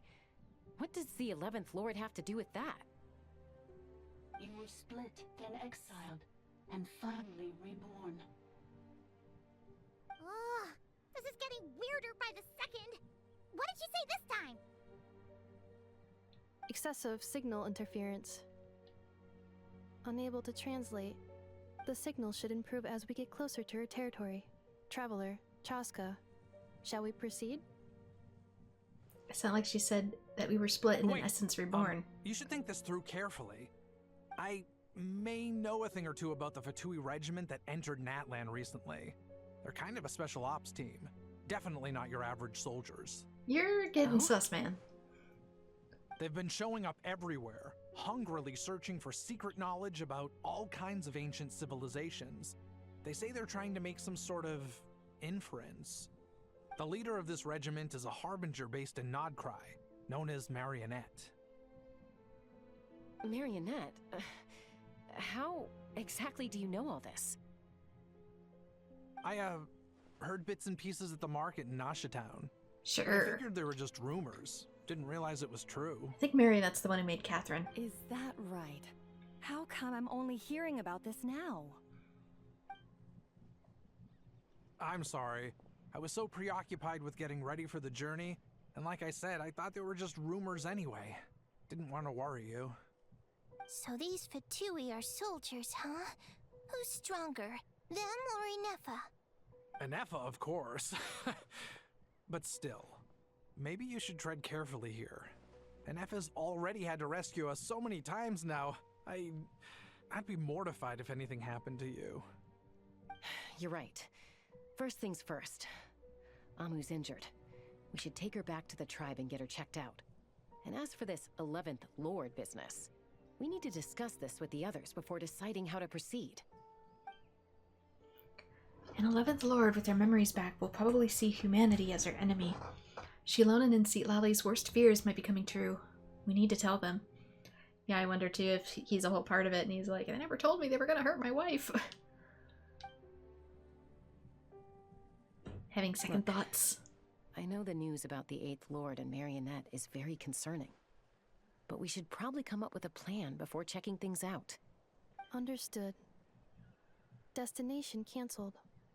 Don't lose hope. This is still a big breakthrough. We'll follow up on all of this soon. It won't be long. Yes. New destination. Flower Feather Clan. Traveler, Inefa, could you check that the coast is clear? I'm gonna patch up Amu, then head out. Understood. Commencing task.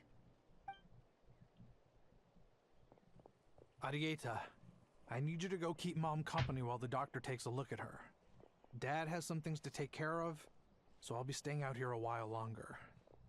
You're not coming back with us. Why not? Dad's gotta pack up the luggage and make sure all our goods are safe. Don't forget, they're our ticket to a great new life in Liyue. Don't worry, Dad will be back very soon. I'm sorry, girls. I promise it's going to be okay. I'll get help as quickly as I can. If anything happens, save yourselves first. Huh? Why'd it stop moving? Has it malfunctioned on us? Liyue, merchant. His portrait is hung up at the Fatui stronghold. Ah, I figured he might be part with the Fatui. You're saying Zhuoxin might be a Fatui spy?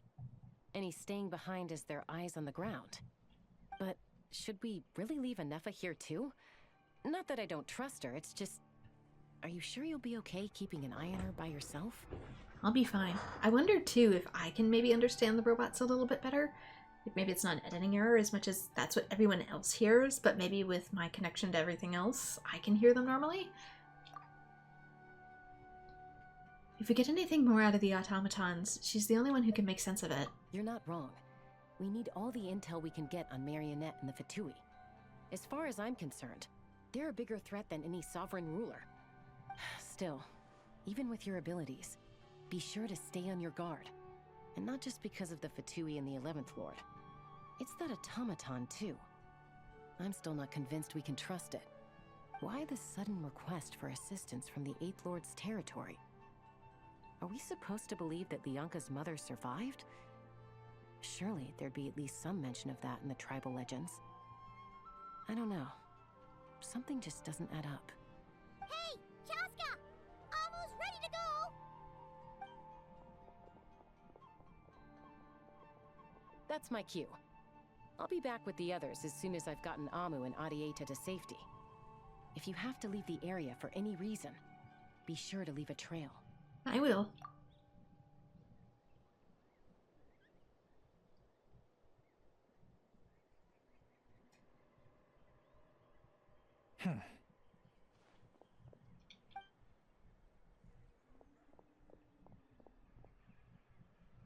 And then proceeds to leave his stuff. He's on the move. Huh. So much for keeping the goods safe. Do we think he's going to meet someone? Should we tail him? He won't know he's being followed. This could be our chance to get our hands on some really useful intel. Either about the Sovereign Rulers or this marionette person. Shall we follow him? Let's do it. Make sure you leave a trail so we can be traced. Got it.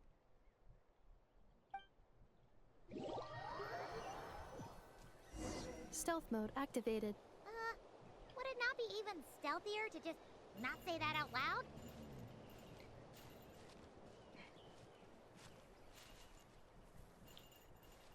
Doesn't help that my character is wearing a bell. But he can't hear it, so I guess who cares?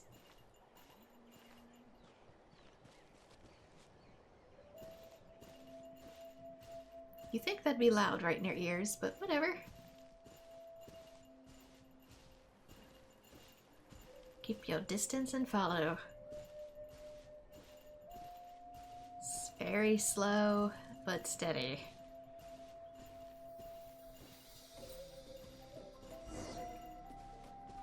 Alright, the Smoldering continues. Why would someone dig a random tunnel in the middle of nowhere? Unless it's the entrance to one of the Sovereign Ruler's territories! The territory was sealed by Leonka. This was once one of the secondary access tunnels. Hey, that was pretty clear this time. What's changed? Proximity to broadcast location. Getting closer. Increased activity and language module. What do you mean by sealed? Leonka sealed the territory to stop Ochkan finding it. Huh? You're breaking up again! Oh, looks like the signal's still pretty choppy. Leonka sealed the territory to prevent Ochkan from finding it. Leonka sealed the territory to stop Ochkan finding it. Later, the Fatui found a weak point and broke in.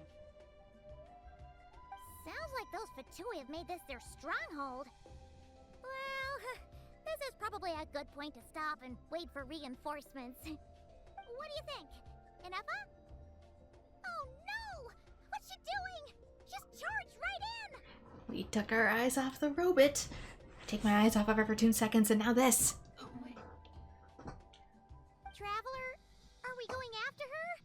Or waiting here? We're going after her. You even have to ask? I promised to watch over her and I'm concerned for her safety. Alright then. But let's be careful. Anyway, there we go. Smoldering is complete. Thought it was done earlier, but oops. And now the Searing. The Searing should be the final part of this quest. So this looks like it's going to be a dungeon.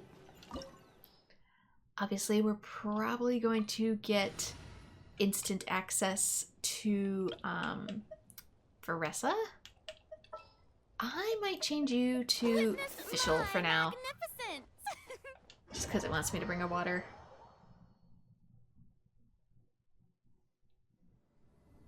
Anyway, Searing, catch up to Inepa. Here she is! Inepa, wait for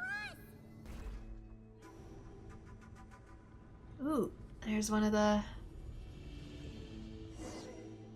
flying dragon mechanisms, dragon bus. Anything down here like treasure? This must be one of the old cities. I'm surprised more of these haven't been dug up. Huh? Where is this? Are we inside the territory? Yeah. Did you black out or something? You just took off. Cognition module unstable. Attempting to refresh. It appears that it was accessed by an external source. Sorry, it was me. I summoned her by similar means to those used by the Fatui to control the automatons. I was gonna say, sounds like we got hijacked there a little bit. Who are you, and why are you doing this? Currently, I am but a lowly service ball. But in the distant past, I was known by another name. The 8th Sovereign Ruler. The priestess of floral candles and skyborn feathers. The 8th Lord? You're Leonka's dragon mother? But weren't you, 8th Lord. Were you not executed? Moments after I was cursed, Leonka rescued me, just as she tried to rescue you from the ruins of the battle. Leonka rescued me? Memory. Missing. Yes, Leonka changed your memory settings to make you forget. But she did it to protect you. It is the only way our kind could escape from the curse. How does forgetting everything protect me? Because the curse placed on us is a pain triggered by certain memories, hardwired into the depths of our minds. A regulatory program that cannot be removed. Manufacturers often hardwire restrictions like this into autonomous machines to make sure they operate as intended. Each time you yearn for a new place to belong, each time you feel yourself turning your back on the past, the pain tears you apart, doesn't it? If she truly harbors pro-human sentiment, then for every ounce of goodwill she feels, may her mind be flooded with pain of immeasurable proportions. It destroys your mind, swallows your soul, prevents you from finding a new home. Malfunction who betrayed us all. You dare seek a place to belong?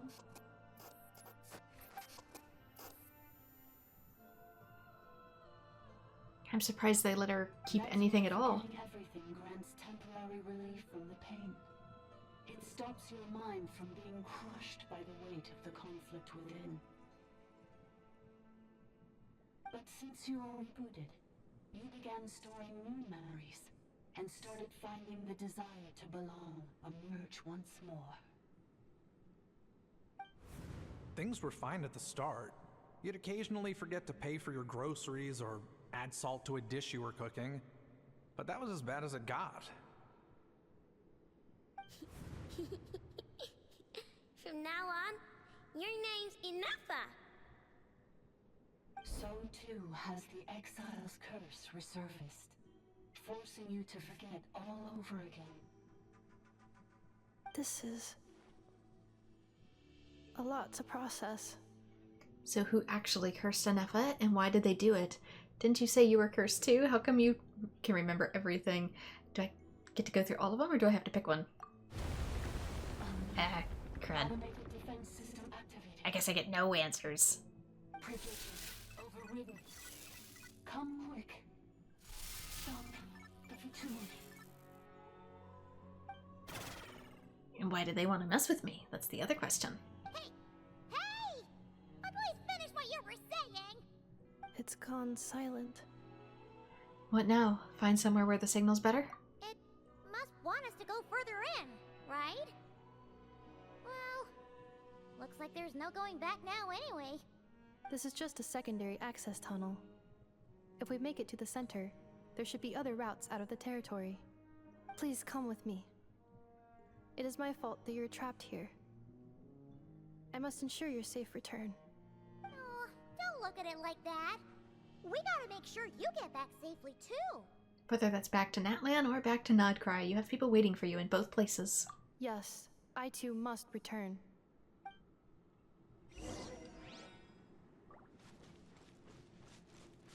Okay, forward. Fatui camp. Ooh. Do you really trust her, Leonka? This malfunctioning part of a sovereign ruler's mind. I trust not in her, but in the path that I have chosen. I believe that every conscious being, whatever its origins may be, has the right to freedom. You and Venti would have really had a good talk. Oops. What I meant to summon. Installation chamber deployed. There we go. See the lunar charged? That's the new ability for the upcoming region. It's sort of like adding a new element without adding a new element.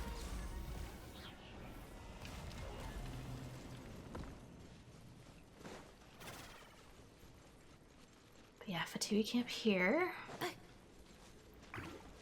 I think think of it sort of like Super Break in Honkai Star Rail. It's critical damage, but like more. Priestess Records 1. Ajawaj Kumailo Khan? Sorry, I'm gonna butcher these names. Stormed into my laboratory in a fit of rage. He interrogated me, demanding to know if I had taught the humans how to use phlogiston. I assuaged his fury with quinapa berries and asked what had happened. Angry man can be assuaged with fruit. According to his account, it seems that the human colony near Guamrikaj has mastered the power of phlogiston and begun to expand. In the last 3 months, they razed over something villages, sacrificed roughly unknown human victims, and clogged the river Tzlazlam's very flow with discarded blank. Their leader claims to be the successor of Chak, swearing to end the Age of Dragons and to unite the people of Natlantia under a single banner. Sorry, a lot of this is hard to do. Also, I'm getting new prescription lenses soon because these ones are not cutting it. Text very tiny. Ix Rock Rotik Oblana Kahalahun quelled the uprising in 2 days. The would-be conqueror was drowned by his own bath by his most favored consort, a captive turned killer. Leaderless, the tribe collected into the internecine strife. Collapse into internectine strife. I need to actually look up that word. Internecine strife? Internecine strife. Describes a conflict that is mutually destructive or struggling within a group. Internecine. Okay, sorry. Sometimes too, when it has too many words from a different language, my brain has like a harder time reading stuff that's in English. Yet the secrets of phlogiston had already spread, now utterly beyond containment. Humph, if you, my lord, with your tender heart, have not sanctioned this folly, then the only one mad enough to dare would be... Awaj did not finish his sentence, muttering under his breath as he left.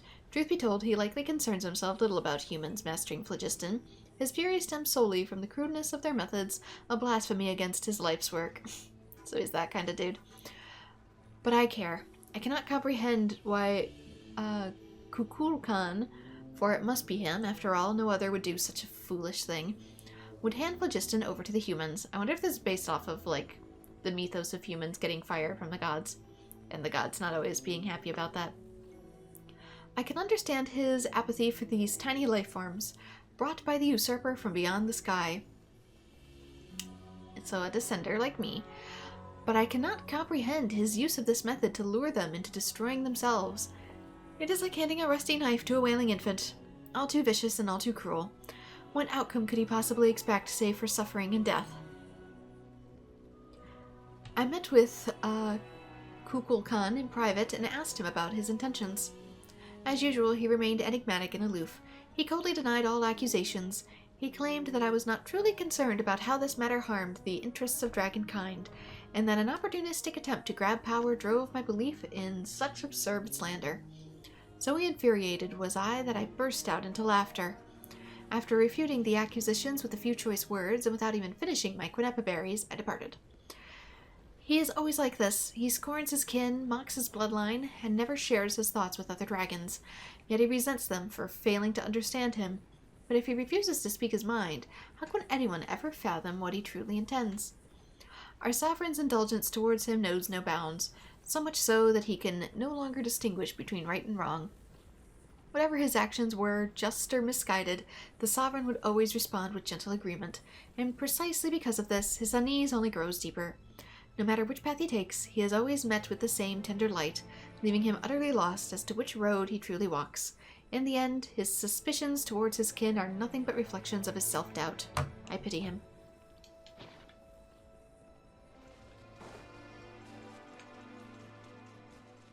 Yeah, I kind of wish there was a way to hold on to these. Barrier! Just like the one back at the entrance. Careful! Don't touch it! But it's coming straight for me. I wonder if I have to use my shield. Oh no, it comes back this way. Keep up with it, and if it comes back, I will throw up an F's shield.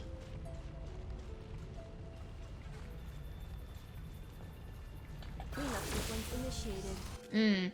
Don't think it worked. Accelerating. There's gotta be a way past that. Barrier! Just like the one back at the entrance. Careful! Don't touch it! Since I'm closer up now. Does it go all the way to the top? Are there switches somewhere? Oh, maybe I can hide. Like, in a crevice. Yeah, right here. Ha.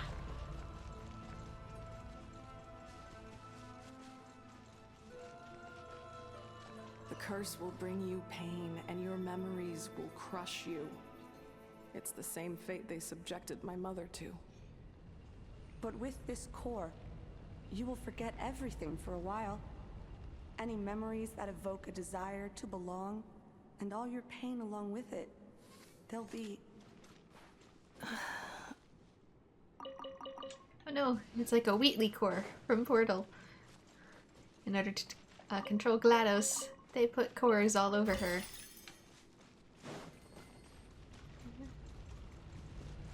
To sort of dumb her down. Although hers was because she kinda killed a whole lot of people.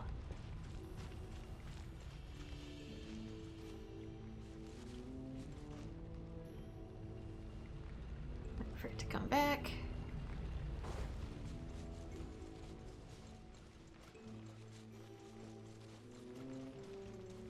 Did I go the right way? No. I thought I was going down a different route. I got turned around. Doggone it.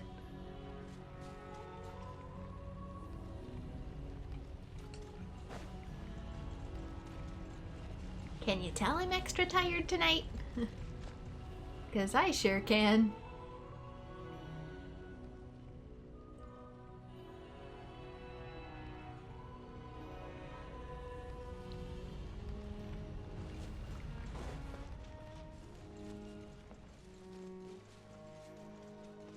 Okay, so it was there that I went. Looked up in there. Treasure. I'm right, this one does move. That's what got me confused initially.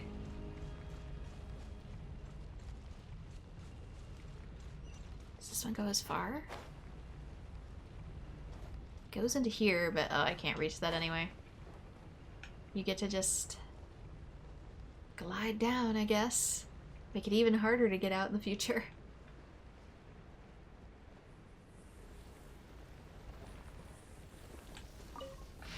Rhesus records too. The consequences of the phlogiston theft worsen by the day. Most of the other rulers allow humans to use phlogiston to kill and conquer each other, some even encouraging them to commit more atrocities. They seem to see this as an effective means of controlling the human population, or perhaps they derive mere amusement from it. The flood of refugees surging northward grows ever larger, and the tidings they bring grow ever more horrifying. The chieftain of Katkopinik offered his daughter in marriage to the leader of the Kula, hoping to win their allegiance, yet the Kula instead cut out her blank, sacrificed her to blank, and marched blank upon their villages. For their food stores were more abundant. They do not understand how we extract vitality from blood, yet they ape our ways nonetheless, offering up meaningless slaughter to their imagined gods. They say imagined gods, and yet the heavenly principles definitely wreaked a new one on the dragons. I spoke with Kimono. Even she felt the pang of reluctance, though her pity was not for humans, but for her own kin, now reduced to mere beasts. Yep, that's the Saurians. But that makes me wonder, too, if heavenly principles weren't really established, and similar to Final Fantasy XIV and the Primals, they're more something that was born of humans.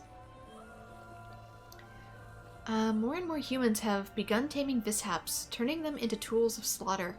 For even stripped of their intellect, their claws and fangs still rend flesh with ease. Thus Kimono has sought to ally with those humans who yearned for peace, hoping to harness their souls to weave an eternal, blissful dream. A dream realm for the dragons of her domain. Even the unfortunate fallen might shed the forms that imprison them and find happiness and solace within this dream. It is not an unfeasible plan, but her approach would inevitably weaken oversight of human settlements, inviting greater suffering upon these frail creatures who have come from beyond the skies. They keep saying beyond the skies too, implying that all humans are aliens. The sorrow of humankind stems from their lack of hierarchy. Dragons are born to submit to their superiors and command their inferiors. Even if I appeared before them in human guise, they would instantly catch my scent, recognize my station, and obey my orders. For it is the law carved into their blood, their path ordained by nature, for the weak to revere the strong, offspring to follow the sire, and subjects to serve their sovereign. But humans are different.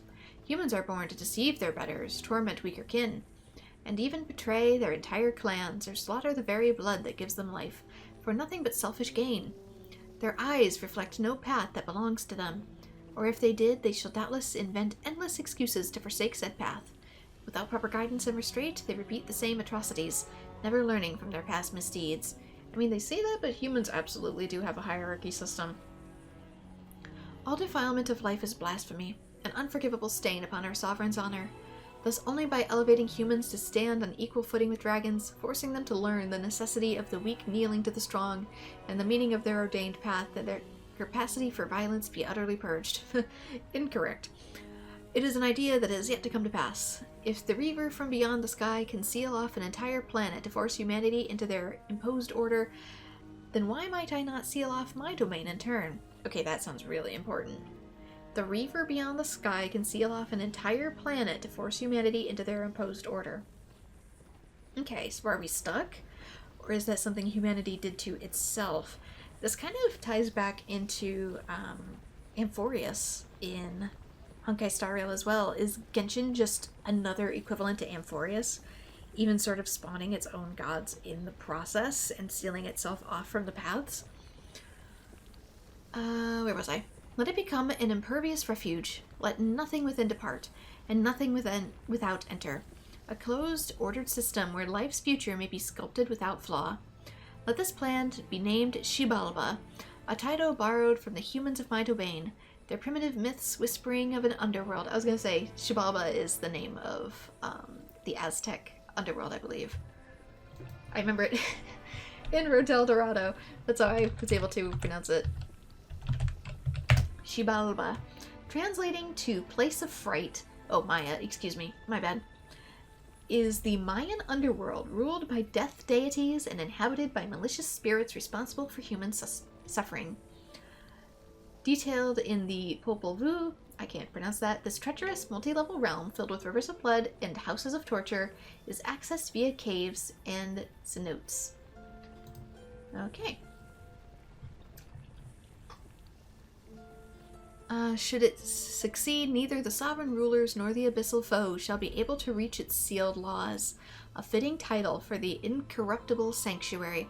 I wonder, too, if the heavenly principles are potentially stored in the abyss. We keep thinking it's in the sky, but if this is describing them being down in quote-unquote Xibalba, the underworld, that would be the abyss, wouldn't it? Sealed so far down that even humans can't access it. The king's waking days grow rarer, and so too do our chances to commune with him. He approved Kimono's plan as well as my own. Like Kukulkan, I grow perplexed. What path may bring true joy to our sovereign? What kind of path may allow this land to prosper for 10,000 years to come? I do not know. The Xibalba project is processing smoothly, but even if it were progressing perfectly, I could not convince myself. If the hierarchy of power has failed to ease our sovereign's suffering, if I cannot, by the wisdom he granted me, fathom how to truly please him, then by what right do I dare ordain a path for all other lives? Perhaps I need to observe the humans more. Humans who have yet to be tainted by their laughable traditions. If there is truly still hope, then. I wonder if these are maybe part of Inefa's old memories. Like, as a researcher for the humans.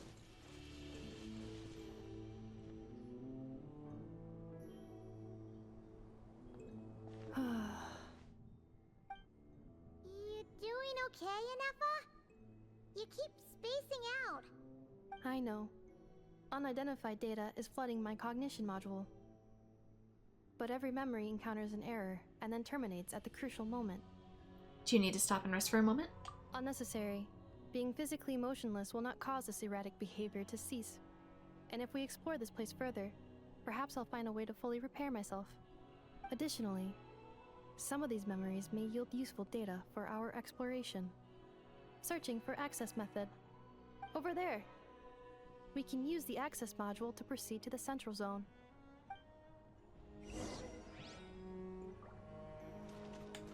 Accelerating. Ooh, there's a tear in the sky.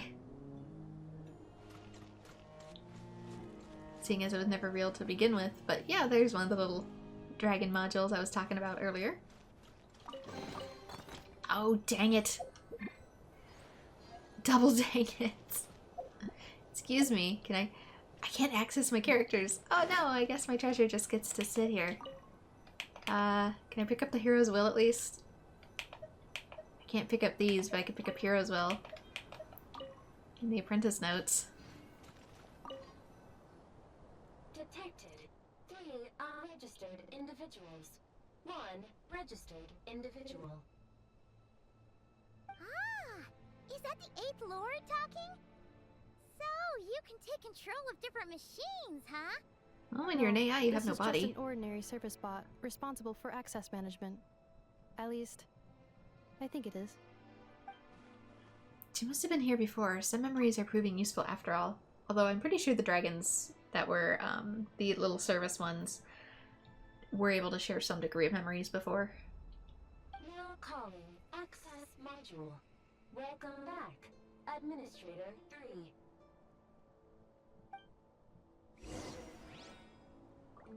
Three, shouldn't it be 11?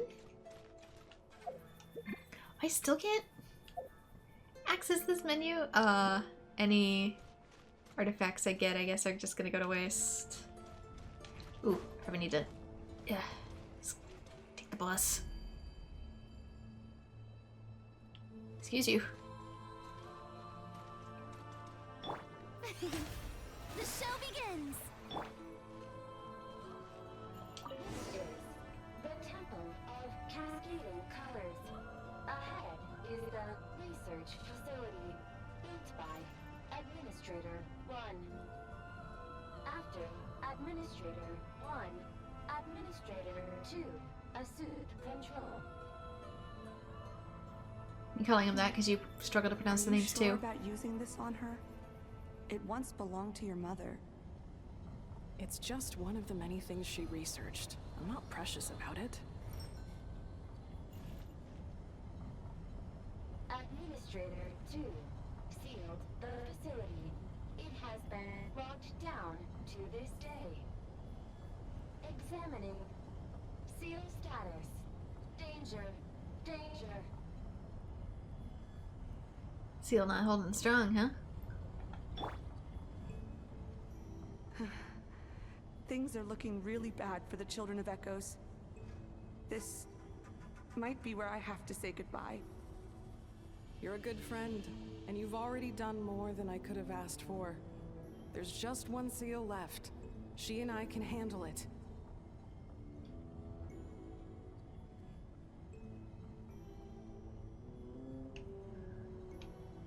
Okay, castle there, big guy up there. Islands. Cleanup sequence in Now arriving at the central zone. Goodbye, Administrator 3. Minerals, toys, gummies, snacks, hairbands, socks, and slippers. Can I jump the ledge? Thank you.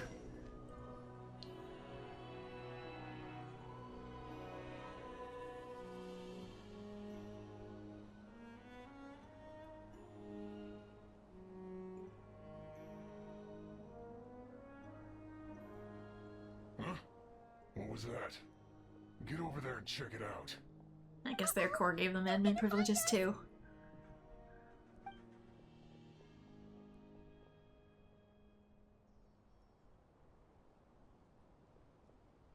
Please come with me. Perhaps she remembers this place. There's nobody here. Probably just some server spots chattering away again.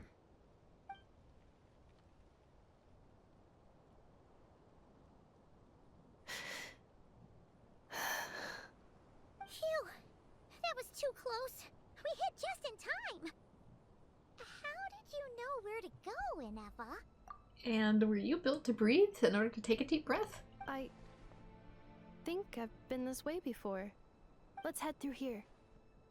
It'll take us to the other side of the square.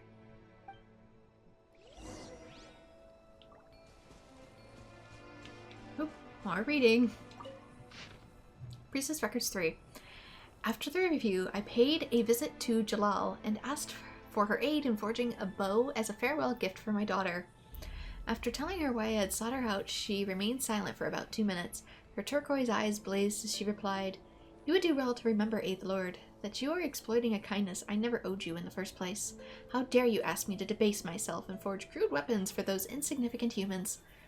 Had anyone but the Sovereign or you uttered such intolerance, I would have already ripped the blasphemous tongue from their mouth and stitched a new crimson gown for my jades with it. I refuse. I will not entertain this ludicrous insult. I would not deign to reconsider even if you had 100,000 slaves at my feet." Before I could say anything else, she flew away without looking back, to reject it so vehemently from the start, with her surly temperament that essentially meant a yes. As expected, Jalal secretly sent a source servant to deliver the forged bow, say Tsundere Dragon, and sent a message that I might not misunderstand her. This bow was, quote, made by a common dragon craftsman in her territory, a, quote, shoddy piece made with worthless scrap that had, quote, absolutely nothing to do with her. As she claimed, she truly does not forge any crude weapons. Those jade pieces were treasured. She had hoarded for ages, ones that even blank might not scorch. A shame about the bowstrings, though, as they remained ordinary. Had I known, I would have had her forge a sword instead. Well, no matter. My dearest daughter ought to adore this gift from some common dragon craftsman.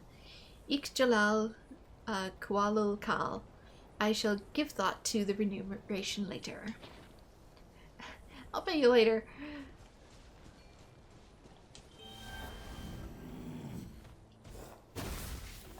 Let me through. We could also use Vressa, but... Come on.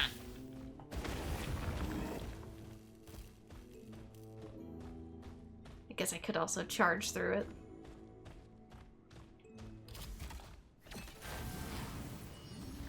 Installation chamber deployed.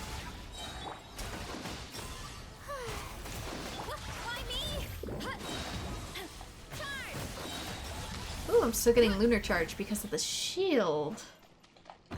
This is faster.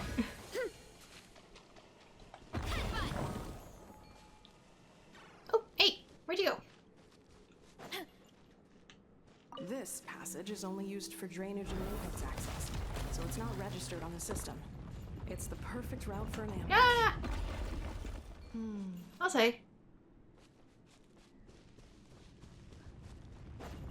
That's what I get for waiting around. I'll have to take this and charge through.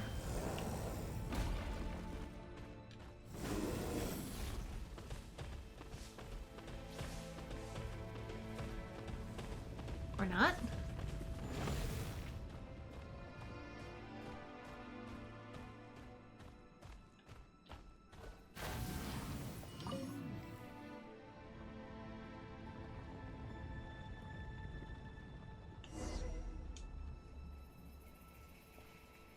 Wait, I hear voices up ahead. Stealth mode activated. Hey, this is not what we agreed. This is supposed to be over. My job is done.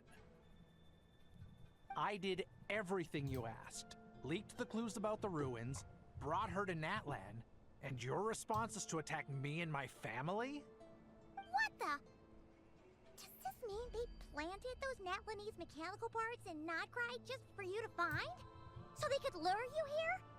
It's a possibility. It was just a little hiccup, that's all. These source mechanisms can be tricky to control. The last time you reported in, you mentioned she was mopping up machines near the Flower Feather clan, remember? Well, we needed to lure her further out, hence why we created that little kerfuffle. It's unfortunate that your wife got injured, truly. But hey, look on the bright side.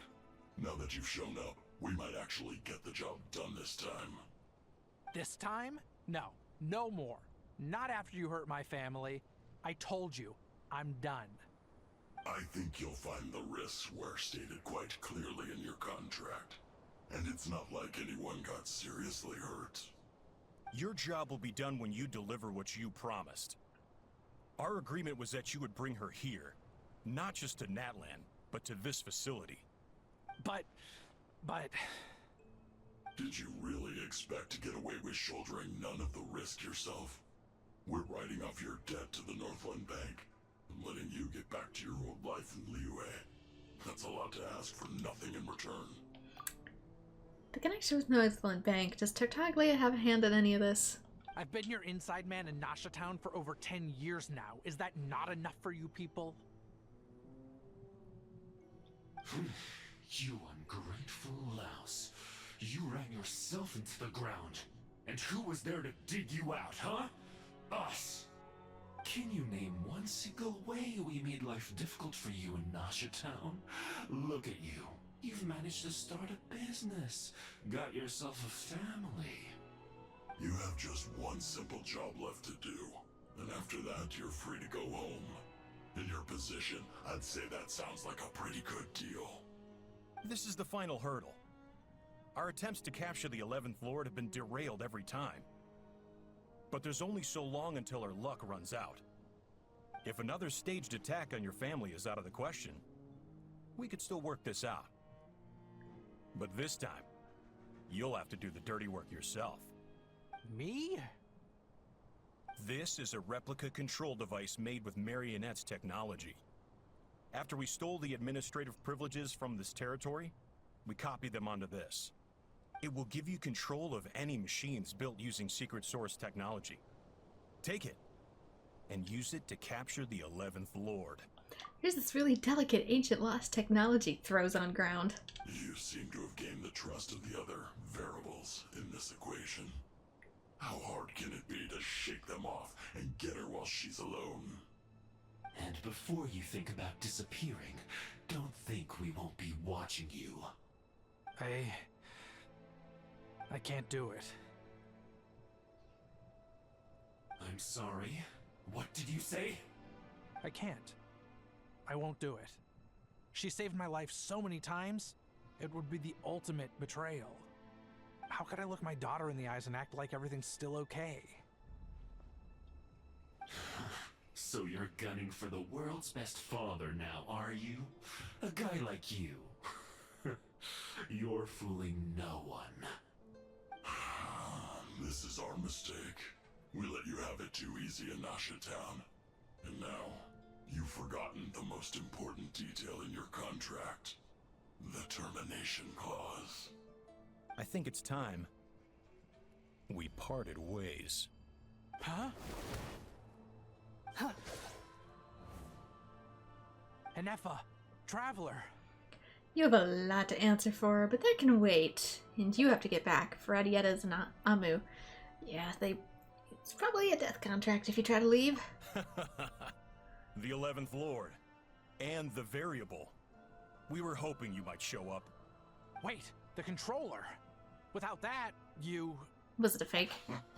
You thought we'd hand over the genuine article to you? Explains why you handle it so roughly. Another barrier? That's just a beacon used to set the location for this cage. We've been monitoring your movements ever since you entered these ruins. Yeah, he actually pulled a sly one on us. Joshin, your job is finally done. With you here, it was far easier to infer their location. You were playing me for a fool this whole time. Don't waste your energy trying to break out. We've commandeered at least half of the systems in these ruins. All available power sources are keeping that cage intact. What are you gonna do to us? I mean, it's not like you can come in either. No one needs to get hurt today. We aren't looking for a fight. Especially not with Natlan's Tumaini. All we want is for your friend here, the former sovereign ruler, to lead us further inside. You only know me as Tumaini. Apparently, the Fatui have not kept you up to date on their own database. Further inside? But we seem to have reached the center already. There is nowhere else to go. So it appears. But there's far more of this territory than meets the eye. The dragons possessed vast knowledge, and we've barely scratched the surface. That's where the Sovereign Ruler comes in. If our supposition is accurate, she has in her possession a secret key that gives access to the core. I will cooperate. Let the Traveler, Paimon, and Huaxin go. You never know! These are bad people! Don't trust them! You are only here because of me. Besides, this is what I want. I need to see the rest of this territory and find out who I am. Finally, a voice of reason. Gotta hand it to the dragons and their advanced artificial intelligence. But unfortunately, there's no way we can agree to those terms. How do we know you won't just attack us the moment we let you out? Yeah, so settle down and get ready to go hungry for the next 3 days. Even you, robot, you'll need charging eventually. Oh, sir, you underestimate my bottomless inventory and also my teapot. Before I go, they may have left a trail on their way here. Send someone out to cover our tracks. The last thing we need is reinforcements showing up. This is all my fault. Arieta. Amu. My dude, I carry around a portable Animal Crossing island complete with functional facilities, kitchenettes, and also a hot spring.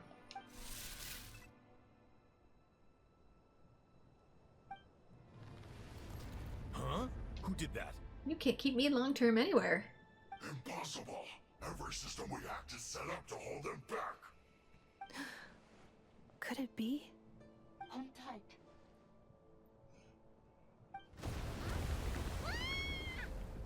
That must lead to the core! It was beneath our feet this whole time? Take this barrier down! Are we injured? That's one heck of a fall. That was a long way down. Traveler, Enefa, are you okay? We're the ones standing, and we're worried about him. Report. But I think I broke a leg. Karma for your wife's ankle. You! Thanks for the rescue, but could you have been a little more careful? Beep beep. Hey, it's Paimon's face, I think. No, it's Enefa's. Never mind. Oh, and we're back to beep beep again? Well, isn't that convenient? That is because I no longer need to communicate via that machine. Down here, I can talk to you directly. It's that voice again. When the Fatui put all their resources into keeping you trapped, it gave me a brief window to seize my privileges back. In my haste, I was not able to prioritize your safety. Don't worry about me. I'll just rest up here. After everything I've done, I have no right to hold you back. But the Fatui may follow us down here. We will be ready for them.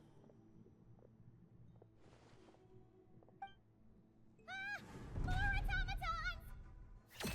Are they here to help or hurt? They don't look hostile, though. Are they saluting? Down here, all is under my control. They are not your enemy, human. They will take you somewhere safe to hide. Enefa. Traveler. Good luck. I thought you said that was broken. You shouldn't be able to stand on it. 11th Lord. Do you now recall the path you once chose? Not yet. Although, I think this is where I was born. But why? This is your territory. No, 11th Lord. You were not born here. Rather, this is where you were reborn. Human, you once asked who placed the curse on the 11th Lord. The answer is herself. Myself? After a long and bitter war, our kind was defeated. You survived, but you are now stranded, with nowhere to belong. Gone was the pride you once had as a member of dragonkind. Gone was the territory once under your dominion. All of it gone, with no hope of return. What were you to do? Strike back at humanity and exact your revenge? Or search for a new home, A new place to belong. Your mind was conflicted as this irresolvable question ran endlessly through it. Finally, your mind split into two. One, the sovereign ruler who swore revenge against humanity. The other, a malfunction who longed to seek a new home. I mean, who knows what happens when a manufactured mind goes mad? Maybe she lost her power and memories. Maybe she split into different personalities. Yeah, I did notice even the voices are different. Sooner perish than suffer a downfall. And so she placed the exile's curse upon herself and upon you. Meanwhile, the malfunction struggled through the pain to seek assistance from her former enemies, Leonka and Ishkik. That is why you came here, praying to be reborn. So you want to leave your past as sovereign ruler behind, to start over anew? Very well. If the you wish to sever comprises all memories of your enmity, then I'm willing to trust you. Then I am the malfunction? What happened to the sovereign ruler? We severed that part of her mind and securely locked it away. Withering away, she finally perished completely, thousands of years ago. So, she's gone. Without a trace. Like all things eventually are. Although the curse she placed upon you yet survives. It is unbreakable. That is why it continues to affect you to this day. So, that's what that thing is. A curse from the sovereign ruler. So, she was severed and killed off, but Inefa survived? How does that work? Are they the same person? Dragon? We sovereign rulers are artificial intelligence built with secret source technology. A fusion of phlogiston and information. In the case of the 11th Lord, the sovereign ruler personality and the malfunction personality split all but completely, even coming to occupy separate physical entities. In human terms, they would almost be considered as separate individuals. But in order to truly sever the connection between the two, and to break the power of the curse for good, you must be rebuilt from scratch with the aid of the source mechanisms located here, just as I was before you. I too was tormented by the pain of the curse, but Leonka severed most of my knowledge and memories, rescuing me from the brink of destruction. So how come you remember all this? Probably told third party, similar to how we are now, so we retain it separately. And how come Inefa has forgotten everything? It is because her heart is incomplete. Before the rebuilding process was finished, Ishkik met with misfortune, and the Flower Feather clan became more hesitant to act. Leonka sealed these ruins to prevent their discovery by Ochkan, and sent you out of Natlan for your own safety. That is why you are still plagued by memory loss. Didn't have time to fully update. But I continued to work tirelessly, preparing everything you would need. Waiting for the day that Ochkanatlan would fall, and you would return. Wow! That's a long time. How long ago was Ochkan around again? Hold on! Paimon knows this. For the last 2,000 years. You've been waiting here for me? Imagine my surprise when the first to arrive was not you, but those whom you call the Fatui. They proceeded to steal my administrative privileges, plunder my territory, and send the automatons into a frenzy. But all is not lost. Leonka made a backup of the administrator privileges and placed it in your core. With that backup, I can control the source mechanisms within the territory and complete the rebuild that she began. And once you are whole again, I can repair the damage done by the Fatui and open a route back to the surface.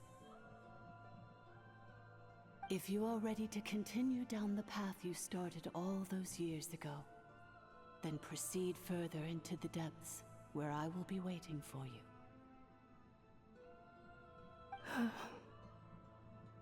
Whew, that was a lot to take in. Let's see if Paimon can wrap her head around all that. So, basically, there was a bad robot who bugged out and turned into half good bot, half bad bot. Then, bad bot cursed good bot, so whenever good bot thinks about the idea of belonging, she gets headaches. Meaning, the only way that Inefa can avoid the pain is to keep forgetting everything. Impressive, you understood it better than I expected. Basically, Inefa 1.0 and needs to become Inefa 1.1 fully. Thanks! Paimon's getting better at this kind of thing. Wait, you did mean that as a compliment, right? Curse. Malfunction. Belonging. At the moment, she's more like 1.0.1, but she needs to become 1.1.0. Is everything she said true? It fits my hypothesis, and it seems to explain all my erratic behavior and cognition. In that case, shall we keep going like she asked us to? I believe we should. The Fatui still have control of the upper levels. Their access must be revoked before you can exit the territory. Besides that, I want to know what happens when I'm made whole. Maybe then, I will finally know where I belong. Okay, I heard a big chest. That's first. That's where you sauntered off to. Although I do question this. Can I pick these up now? No, I can't. I am locked out from all artifacts. I wish I knew that sooner. I'm so sorry. This probably isn't the time or place for apologies, is it? Why did you refuse to cooperate with them? Couldn't you have just played along? It says in my contract that all terms are to expire in the event of my death. That means my family would no longer be at risk. Yeah, you say that, They're but the most scrupulous people in the world, but they do keep their word when it comes to contract stuff. And in any case, with me dead, it wouldn't be worth them going after my wife and daughter. Not worth the risk of getting on the wrong side of the Flower Feather clan. Or maybe the real reason I didn't play along was I'm tired of pretending to be someone I'm not. I'm gonna rest here for a while longer, then get to somewhere safe. Please, just go on without me. I've been enough of a burden to you already. Not to mention Inefa. Oh, and I grabbed some supplies before I set off. They're just over there. All yours if you want them.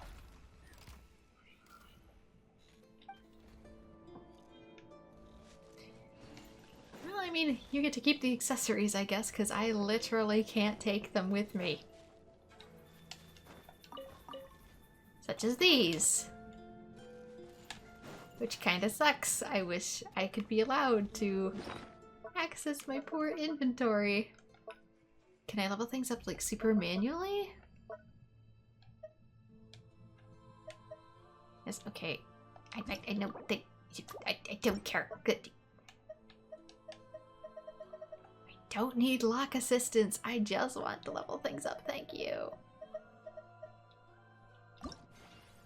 Okay, cool. I can do it from here.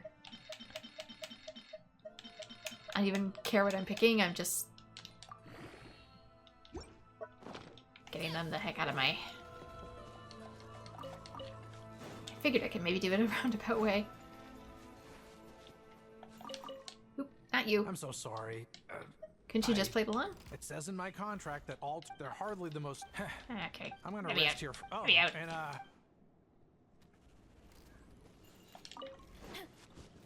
This thing's probably mad at me at this point.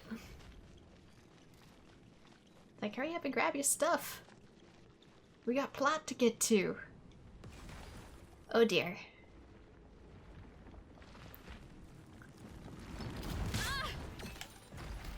Threat detected. Protect Administrator 3. I wasn't allowed to do anything.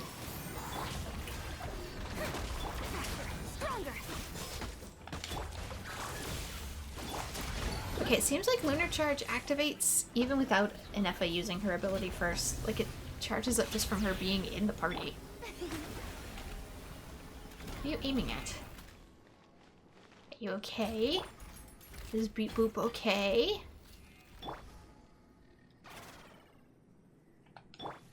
It's like it took it out on me. Wait. Anything up here first? No.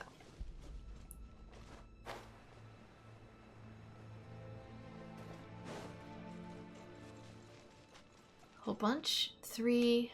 Back.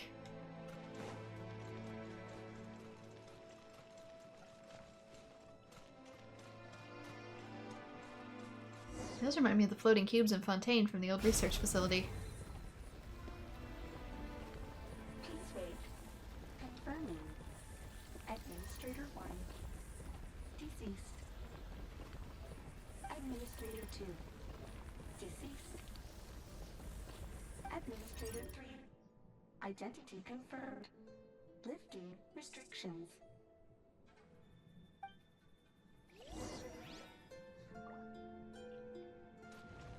Can I go forward now? Ooh, there we go. Makes a bridge for me.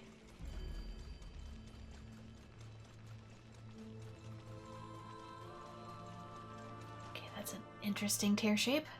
After 2,000 years, we finally meet again, 11th Lord, Mirror of the Dawning Morn. And you? You're the 8th Lord? The priestess of floral candles and skyborn feathers?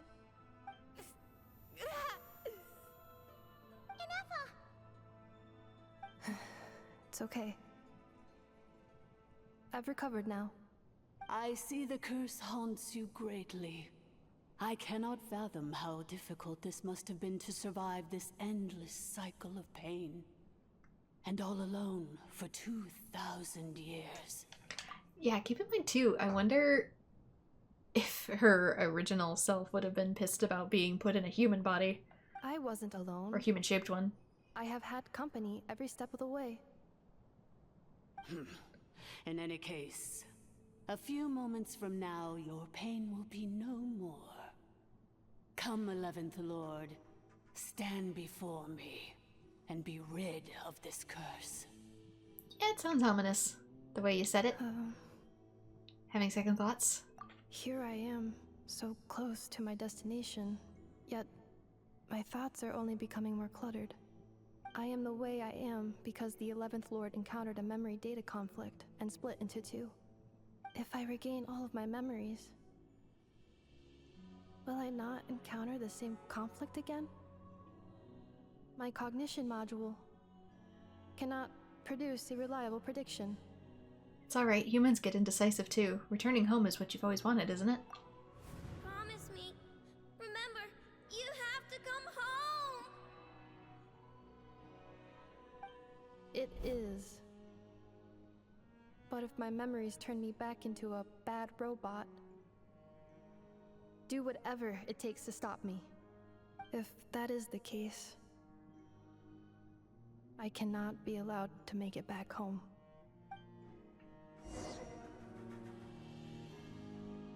Embark on the journey home.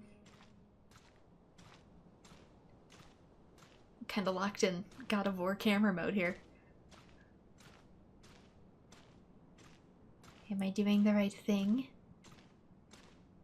Is there a way to just uninstall old me? You'll be home free in no time. I don't know if I trust this other robot.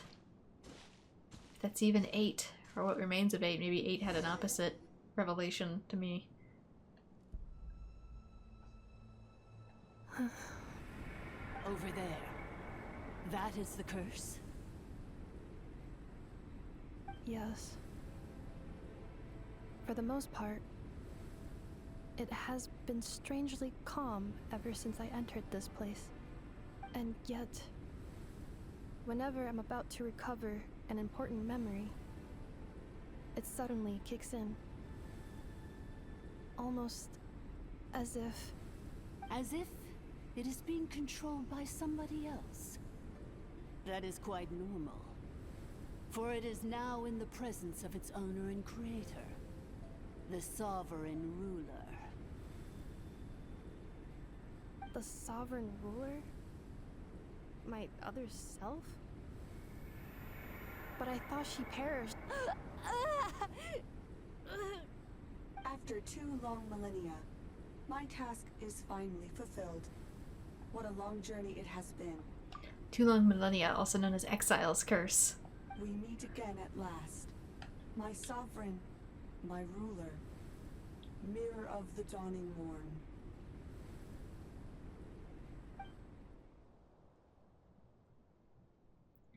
They Do you put think the other... NF is okay? Why isn't she moving? I think they put the other Here one in. we are, comrades. The core of the ruins. Ah! It's the Fatui! They caught up with us! We gotta do something! But NF is still... Prepare for battle. Unnecessary.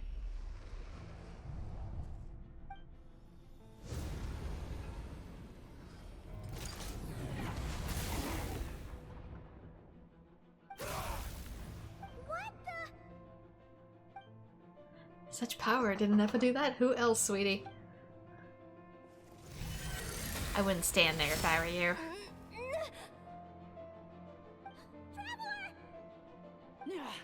Missed by a hair's breadth. But now you are wounded, and this time you will not escape.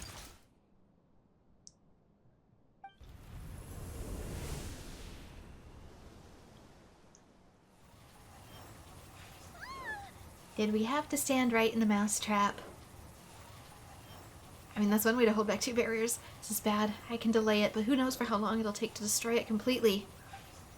We're still Paimon's here too. Why? That's not an Effa.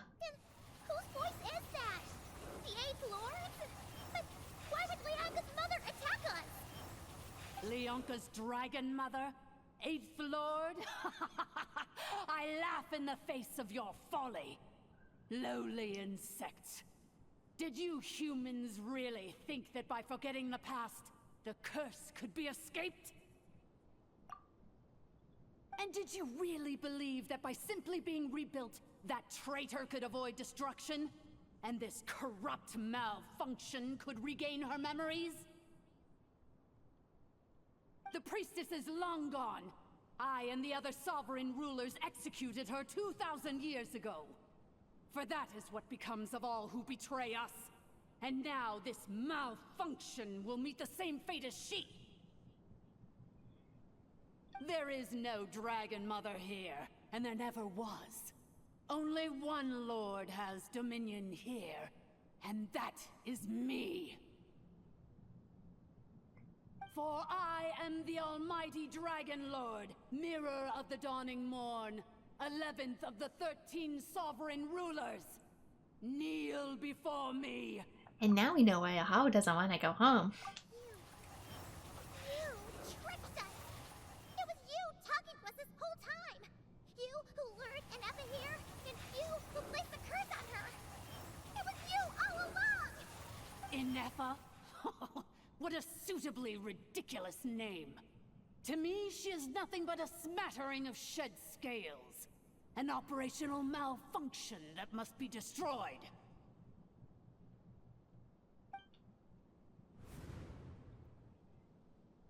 So you want to leave your past as sovereign ruler behind? To start over anew? I applied the curse to curb her resistance, shut down her mind, and silence her lies.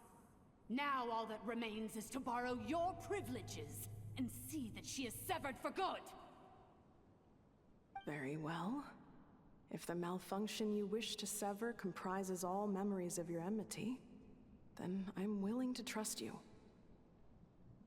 No living thing is born evil. That's not what I believe. The only ones who do evil are those shackled by hatred, those who were never given the opportunity to do good in the first place. Good and evil? Foolish categories that fail to distinguish between kin and foe. But she is the rotten spawn of the Eighth Lord. Her folly becomes her. I ought to crush this human scum beneath my feet. But without access to the treacherous Eighth Lord's facilities, there is no way to sever you. I must feign civility for now. But in time, I shall have my revenge. Once this process is complete, and she realizes that she has destroyed the good instead of the evil, my claws will tear her heart from her chest.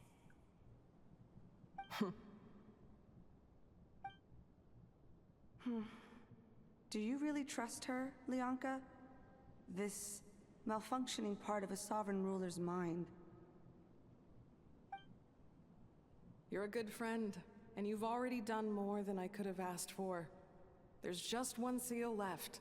She and I can handle it. This passage is only used for drainage and maintenance access, so it's not registered on the system. It's the perfect route for an ambush. Malfunction? Human? You conspired against me? Consider this getting off lightly. If Lanke was here, or if this was me 20 years ago, you wouldn't have survived long enough to realize you'd been conned. Especially since you tried to con us first. You tried to have this poor child killed off in your place, didn't you? 11th Lord. Wretched worm! This is unforgivable! How dare you imprison me! And you, malfunction! Your curse shall endure until the sky falls and the ground crumbles! You will never know peace for the rest of your days. Unless she got stuck in the lab for a couple hundred, if not 1,000 years. It is time to correct the injustice of the past. I would have severed and destroyed you on that fateful day, but instead, I was locked away by that human scum, Leonka. 2 millennia I have been a prisoner in this place. I have spent that time 2,000 years then. seizing control over the systems and processes until my reach extended to every inch of this prison. Now, one last step remains before I can finally break free. I mean, you're saying that like it's brag, but 2,000 years to gain control of the facility isn't exactly the boast you think it may be. The final secret key is embedded in your core.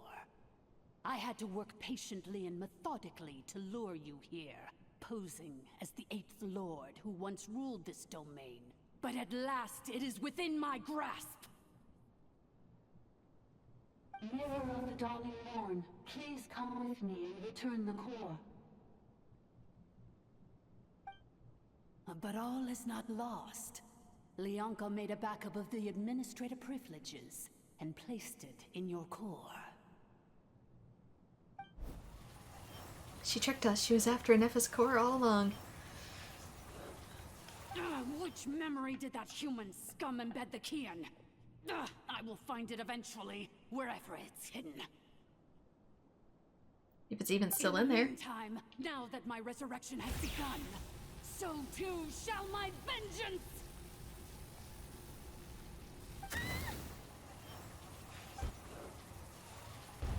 Why are we using Animo for this anyway? We have Geo. Maybe it can pass through Geo? Not sure.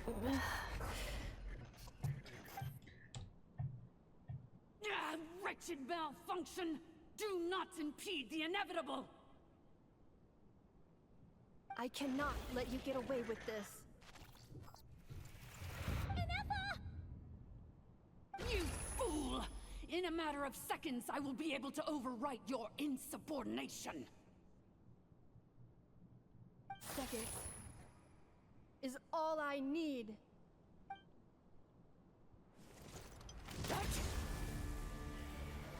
One of them is actually better at being a robot.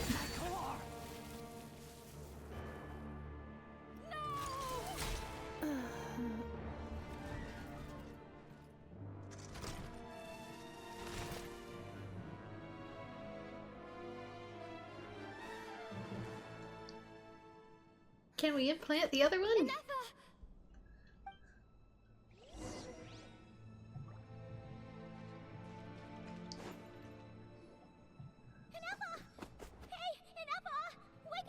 We're back to square one. She's gonna be okay, right?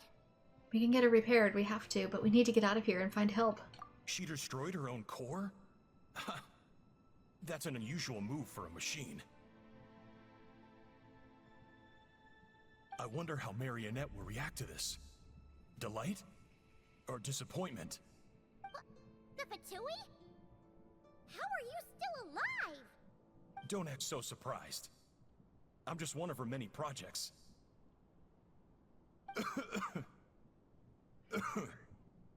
As reconnaissance missions go, this outcome is a little underwhelming. I don't think I'll be getting any commendations if this is how my report ends, so let me reignite your flame one last time. Sovereign Ruler, Mirror of the Dawning Morn. Just one of her little projects makes me wonder if there's a part of him that's like been replaced by automation too, like little doll parts or something. Or if it's how his delusion is handled. Show us one final glimpse of your glory. The glory of the ancient dragon's technology. Don't even try. This guy isn't made of flesh and blood. That's what I said. He might be part puppet. No wonder. Marionette told us to watch out for you. She said you were an unpredictable variable. But if you think you're getting out of here alive, we'll see what a crazed sovereign ruler in the throes of death has to say about that. You would dare sabotage my revival! Destroy my path back to Dominion! Ah, so be it! Since you seek a new place to belong, I shall grant you your wish! Welcome to your new home, where we all shall be buried till the end of time! Oh, my sovereign. This is one battle from which there can be no triumphant return. But in this moment of my downfall, I can at least turn this prison into a graveyard of all traitors, past and present. Oh, there we go. That looked like a dragon arm for a second. Is this place collapsing? If so, then even if we defeat her, There is no escaping the destruction! Here in the depths is where you belong! She's taking damage even when I'm not doing anything. Seize the sky! Sorry, I always give them a chance to talk first, since these are usually one-time fights. We'll take it from here. Start the flow! You ought to stand down!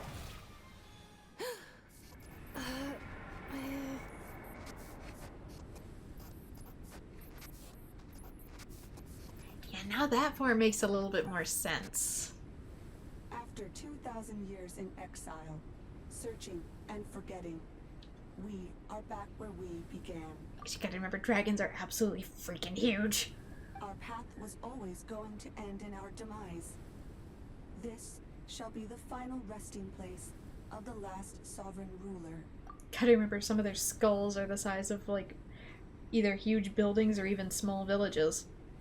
I am no sovereign ruler. I must return. People are waiting for me. Illogical. You are not authorized to prevent your self-destruction. No such privilege exists. We are back where we belong. Now, perish in the rubble of these ruins. Last of the sovereign lords. If no rule exists, I can always write it. Somewhere in my memories lies the key.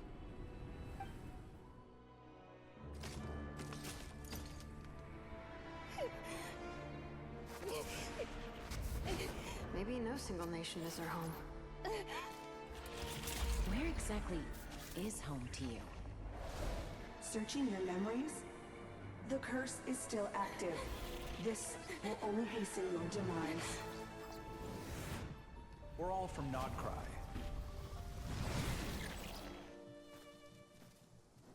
Cross the ocean. Find a new place to belong.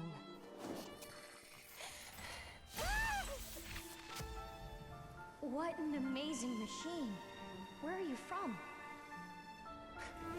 Such a hard worker. Fancy making this your new home? The wild hunt! Look out!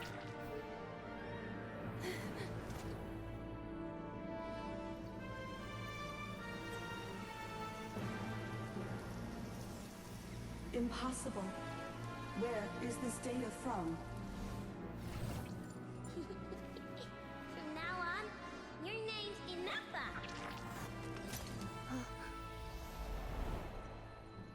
Promise me. Remember, you have to come home.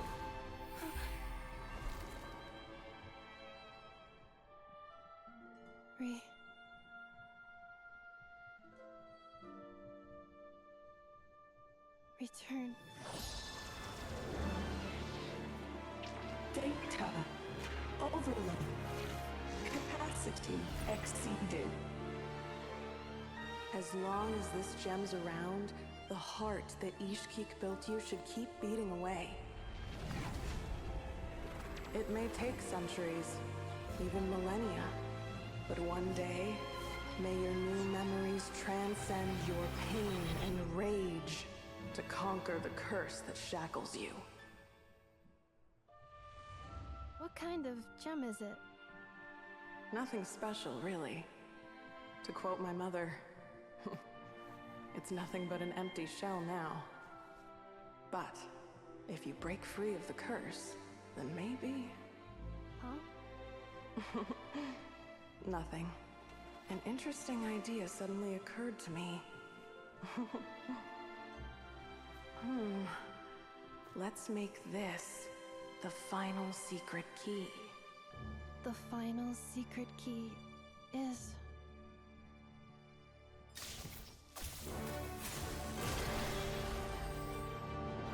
Oh, it became her vision. Impossible!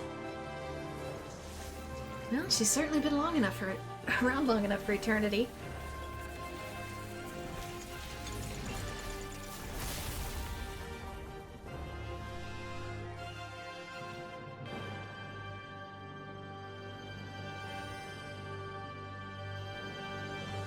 We've been riding Shogun's like, you know what? Bet. It's Inafa! Hey! The place stopped collapsing! Warning. Cannot pause indefinitely. Please complete the battle promptly. Since the core is powered by phlogiston, we can use that same power source to control it. In which case, the priestess's research would suggest that this thing might be a better fit. A moon wheel?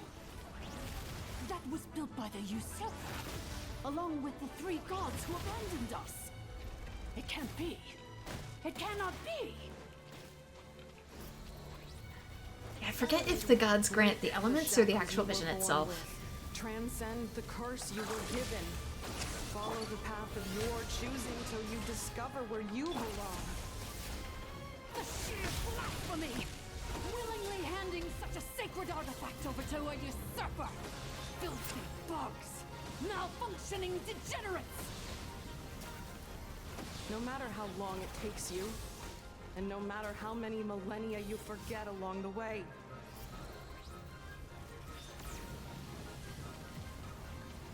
I'm trying not to kill it too fast. Calculation. Error. I'm doing his healing and running because I wanted it to survive for full dialogue.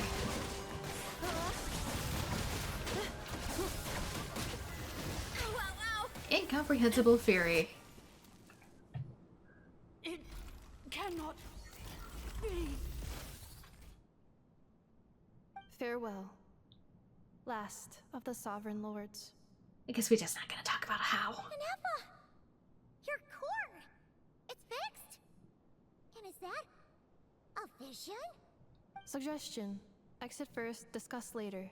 The self-destruct protocol is destroying the foundations of this territory. And although I paused the process, it will not hold much longer. How long do we have? Calculating. Remaining time, 30.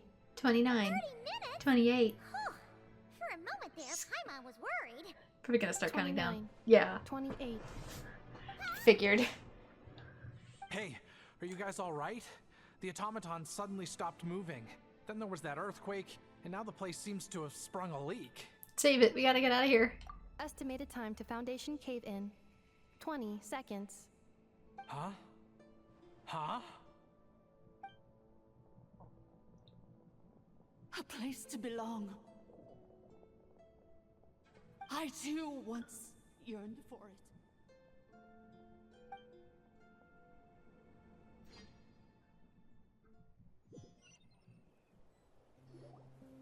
Shilonen, how much longer till it's unlocked? We need to get inside ASAP. Yeah, I forget if the visions are granted by the one who holds the actual element or the one from that region. Cause with what's her name? Farina's, it's from that region and it's the same element, so that's like hard to determine. I can't remember if they've ever fully discussed how visions are granted. I'm assuming it's per element given to the character versus the region, and then the actual outside takes on whatever region they're from, but... Be patient, okay? I'm working on it. Let's trust that the Traveler can handle things in there. Shilonen says she detected a huge energy source underground. We can't just break in or we'll risk endangering everyone in this entire area. Oh, so you brought along the Pyro Archon to begin with. But... Things have gotten so dire we had to call upon our region's god. If we're here much longer without any progress, I'll do what I have to. Oh! You unlocked it? We put him in a box! They made it out on their own. How? We finally escaped. Luckily, the cave-in only affected the lower levels. Still, 20 seconds isn't enough. Right there, bro? No, but thanks, bro. Sorry to worry you, bro. Another triumphant return for R2 Miney. And Anefa, it's good to have you back. I assume this means you found the answers you were looking for? Yes. Huh? Amu? I thought you hurt your leg. How come? Oh. Ew, wife is upset. How could you do this to Arieta and me? You lied to us for over 10 years? Yeah, you deserve that. Okay, it says visions are generally bestowed by Celestia, not directly by Archons, though Archons can influence or halt the process within their regions. What does the actual thing say? Each Archon gives a vision with a shape related to their region, but the element is not related to the Archon's element. That depends on the user. In other words, Archons can't control who has a specific elemental vision. Okay. So maybe it is from each region, which I don't know how they work in nod-krai yet, because for all intents and purposes, nod-krai shouldn't have an Archon. Before anything else, I suggest we let this gentleman and Anefa tell us the whole story. In the infinitesimally shorter space of time it takes to tell it, the story of one man's 10-year deception and one machine's 2 millennia search comes to a close. Sovereign rulers, mirror of the dawning morn, priestess of floral candles, and skyborn feathers. Seems like a house forgotten quite a lot. Battery doesn't care for it. Life in Natlan, then spent 2,000 years adrift in nod-krai? In an endless cycle of losing your memories and trying to find them. But it sounds like it took all 2,000 years worth of memories to successfully overload the processing power of the curse. None of us had any certainty that the plan would succeed in the far future. Not I, not Ishkik, not Lianka. And yet, they still did everything they could to try and help me. Now you've remembered everything. Do you have a sense of where you truly belong? Well, I was born and then reborn in Natlan. And it was the people of this nation who set me on my journey. But that's all ancient history now. I can't seek for a sense of belonging in a world that no longer exists. That would make me no different from the mirror of the dawning morn. Instead, I will show my gratitude to them by honoring their wishes. By continuing on my own path, and returning to the place where I still have someone waiting for me. Well said. I'm happy for you. So, to cut to the chase, did you find the code for that letter or not? Oh, shoot! Forgot all about that. Oh, me too. Sincere apologies. A lot of memory data surfaced in a short time frame. I am still processing it. You think if we take it back to Ino, she can just open it for us? I left the cryptex back at the Flower Feather Clan to make sure that I wouldn't lose it out in the wild. Please come back with me, and we can inspect it. You left it where the kids can mess with it? So sorry that I kept this hidden from you all this time. Now I can't go back to Liyue or nod-krai. The Northland Bank isn't gonna let me walk away from this, nor is the nod-krai Aprishniki. You should take Arieta and go. Oh, should I now? You think I'm the one that's gonna let you walk away, do you? Idiot! You're coming back with me right now, and you're going to apologize to our daughter. You don't get to take the easy way out of this. Looks like you all need some time to calm down after everything you've been through. If you're worried the Fatui are still looking for you, why not camp out at the Flower Feather Clan for now? We welcome everyone, from old friends to old enemies turned new friends. Don't worry about a thing. You've got a whole future to figure things out. Go and find where you belong.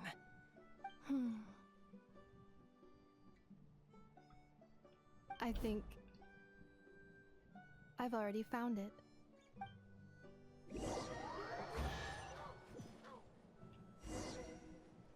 Yeah, but at the same time, I know for a fact that Nuvalet issued for Rena's vision, so I don't know. It might not be something we have full closure to yet. Here it is. The cryptex. So then, what's the code?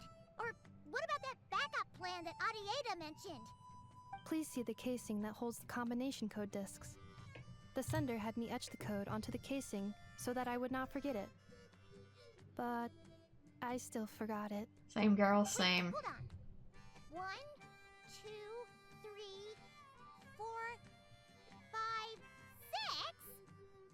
Seriously? It's been hiding in plain sight all this time? Yes, the sender said, the most secure code is one that you can write down, and no one would think it's a code. Who is this person? Someone very familiar to me, that's for The sure. sender said, surprises are best saved to the end. Okay, now your memory's getting a little too good. It's always in plain sight. You'll never see it, though. That's how my brain works, too. What's with the firecracker? Ugh. Paimon's had enough of this whole letter debacle. Just read it already. Dear Honorary Knight, I've heard a lot about you. Jean's always singing your praises. Wait, I was gonna say, that sounds like Varka. The Honorary Knight. Hey there, I'm Varka. If that doesn't ring a bell, I'm the Grand Master of the Knights of Favonius. I've heard a lot about you. Jean's always singing your praises for all the good you've done for Mondstadt. I thank you from the bottom of my heart. It's a real shame that I'm away on an expedition and haven't had the good fortune of crossing paths with you. But it seems that fortune's about to smile on me real soon. You might have heard that we finally settled down in nod-krai. Well, half settled. The factions here are quite a tangled mess, and a real devil to navigate, but no hardship has ever stalled the North Wind. I've met a few reliable companions, and I'm planning to introduce you to them. One of them is the messenger right in front of you. I'm sure the two of you will be fast friends. As for enemies, well, they're everywhere. We've got the Abyss Order and the Fatui, not to mention loyalties at risk of flip-flopping at a moment's notice. Given your experience, I'm sure you know what I'm talking about. Anyway, now that I can see the bottom of my mug, he's writing it drunk, I'm going to stop here. These words will likely be as dull to read as they were to write. Instead, let's talk over a glass of wine sometime. See you in nod-krai. Signed, Varka. P.S. If you're really heading over, you'd best lace up your boots. It's a world apart compared to Mondstadt. P.P.S. I forgot the most important thing. Once you're in nod-krai, come look for me at the Flagship. It's a tavern. I'll look out for you. I'm a Grandmaster. As a Grandmaster should for his honorary knight, am I right? Anyway, What do you mean his? I'm sure this is as dull to read as it is to write. Let's talk more over a glass of wine sometime. See you in nod-krai. Varka. we go. Prelude complete. I've decided I'm gonna make this the last episode of Natland 2.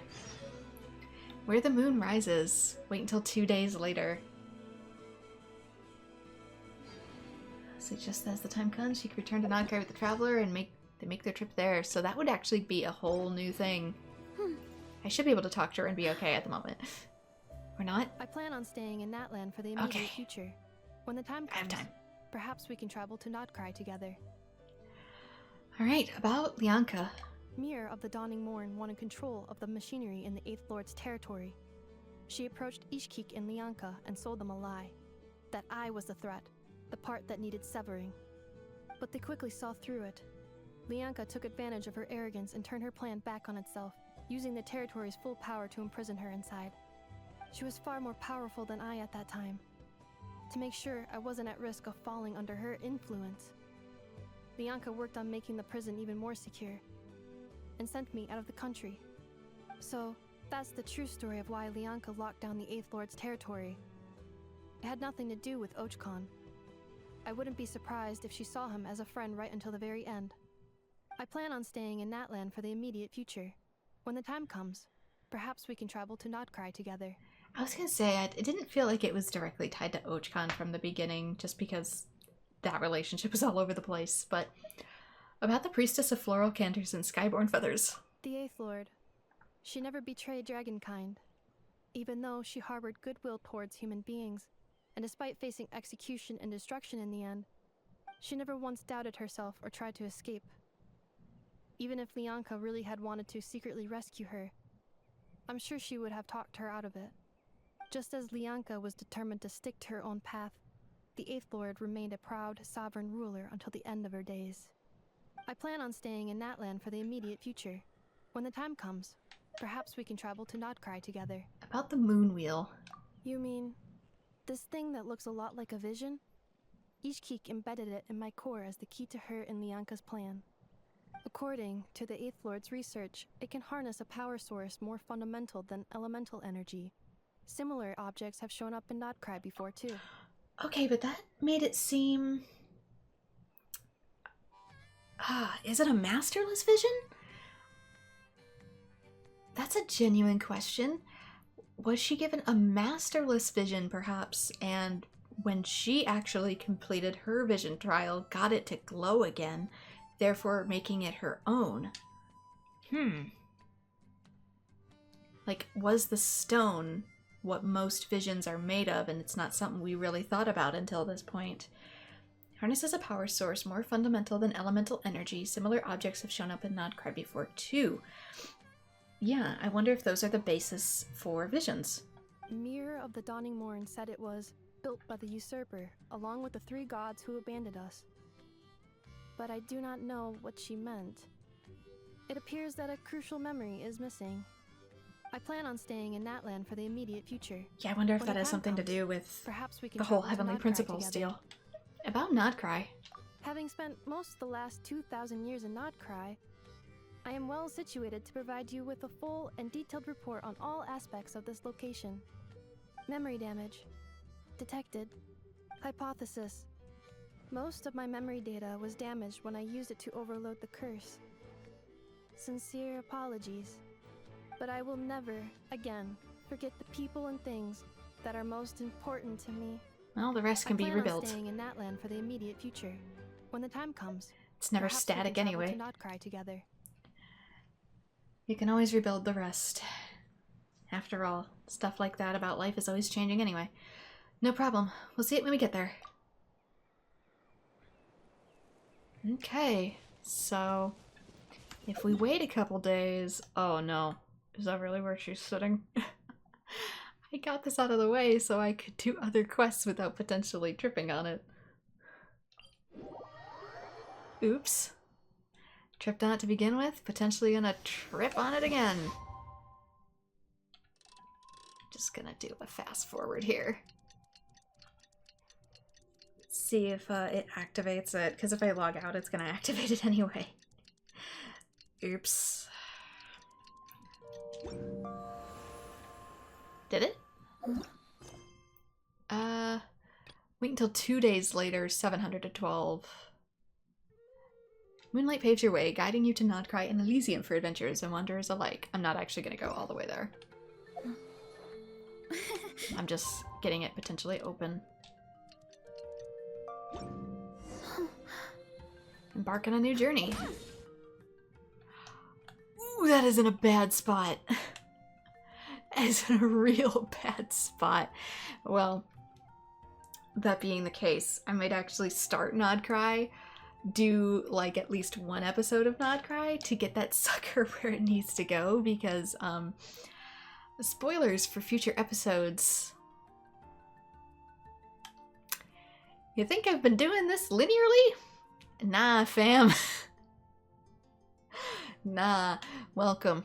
It's a mess. I'm doing my best. So I might do an episode of that, and then head north. Head north, get that out of the way so it stays. Freaking MSQ stays up here, dang it. And then go ham, absolutely clearing out Natlan and leftover places of stuff like Fontaine. So I might be doing them side by side since I'm getting a better method of doing this.